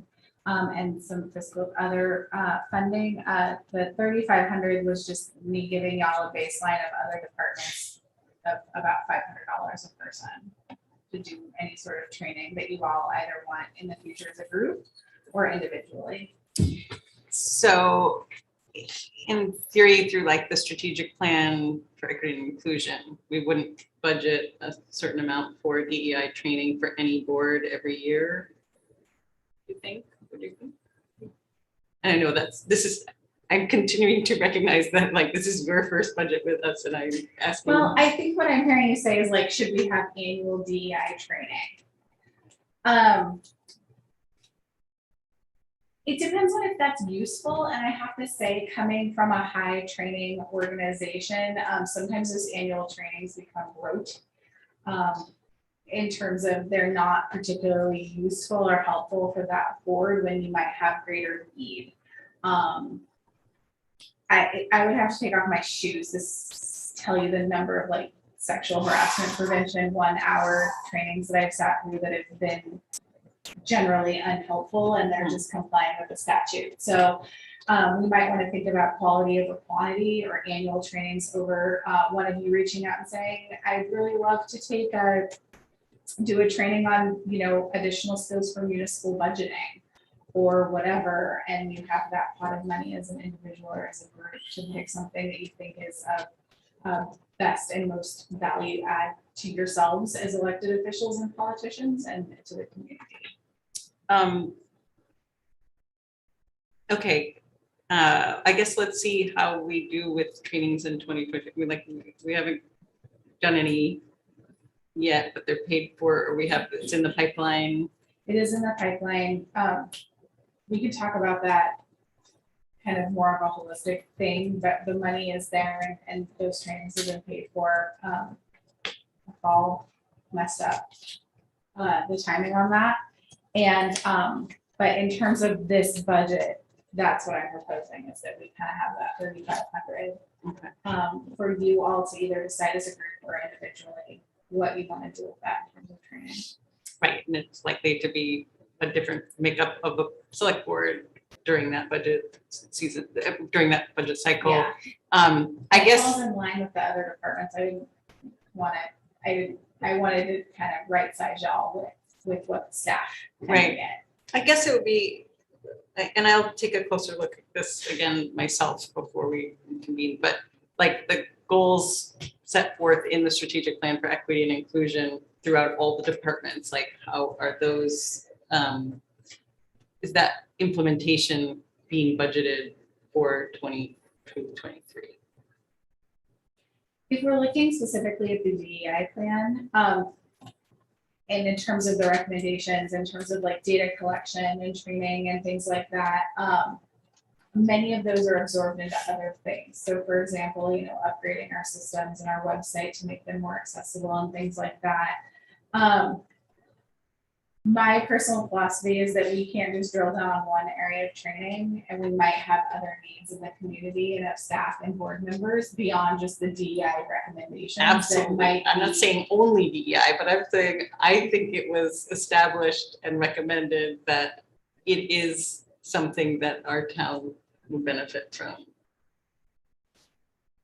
It is established and recommended. That leadership have training, DEI training, as well as department heads. Yes. That very much. We talked about that's coming. Okay. The fall messed up the timeline. Y'all had some different things going on, right? We had a special election, we've got new folks, we had to get that out of the way. This is for after that. Okay, I mean, I mean, I hate to just lose the opportunity to include it going forward, but we'll see how it goes this year. I mean, I think it's like a commitment that is more than 1 year of one board's training. I see it as an ongoing exercise that the board participates in regardless of the makeup of the board, whoever's sitting here, which is not going to be the same people every year. And that's hard. Yep. Yep. So good. And I have to say to the strategic plan that it is morphing and changing. H. Corey, myself, John, the town manager, Ally, we are, and H. Corey, we're looking at the strategic plan and finding out what things from that are relevant now and what things we should proceed with. I think we have to do that first.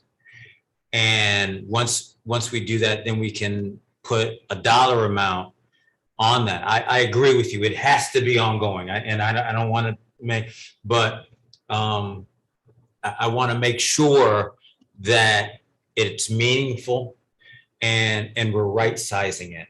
And I'm not quite sure we're there yet. Unfortunately, and as you know, there was a period of time where it was a little stagnant. And so we've got to find out what things are right, and having talked to the authors, particularly with the town manager, one of the things that we have to do is look at data collection and what that means. So I do agree with you wholeheartedly that needs to be ongoing, but how that is appropriated, I also think that we need to look at that and what's meaningful in that. So I guess I'm both agreeing with you, but also looking at what that actually means. But to piggyback on that one more time, one of the things that VLTC is being committed to is some of that training. So if we are appropriated $500 per select board member, we can go to VLTC and take that training. And I know for a fact that training is coming up very shortly. Thank you, Mr. Chair. Thank you. So I want to be conscientious of the time. So I want to have a very limited, focused discussion if we need a discussion, or I want to entertain a motion for the Sisters City Committee money being put back in the budget year, because I think we need to do that now. Also, I just want to be sensitive. Would you like to comment about the library? I just here in case you had any questions being the town. We've lost some. I knew I wasn't presenting, I was just here to answer any questions if anybody had. Just Thank wanted you. to make sure we were keeping it in. Yes, I was thrilled that you were here, so thank you. So do we want to have a very brief discussion about the Sister City Committee? Does someone want to make the motion? I was going to make the motion. We put in $6,000 for Sister City Committee back into the budget. I'd like to second that. Second by Dennis. Any further questions, comments, discussion? Hearing none, we'll call the question. All in favor, say aye. Aye. So it's unanimous. Mike, were you in favor of that? Yes, aye. Okay, sorry. Okay, so unanimous. Okay, that's good. It's done. Anything else we need to discuss on this? Otherwise, I think we're ready for a motion to adjourn, perhaps. Wait, did we go through the libraries already? Mhm. No. Okay, sorry. Mr. Chair, I move that we adjourn this committee. Is there a second? Second. Second from Ally. All in favor, say aye. Aye. Unanimous. Thank you. What was the name of the gentleman?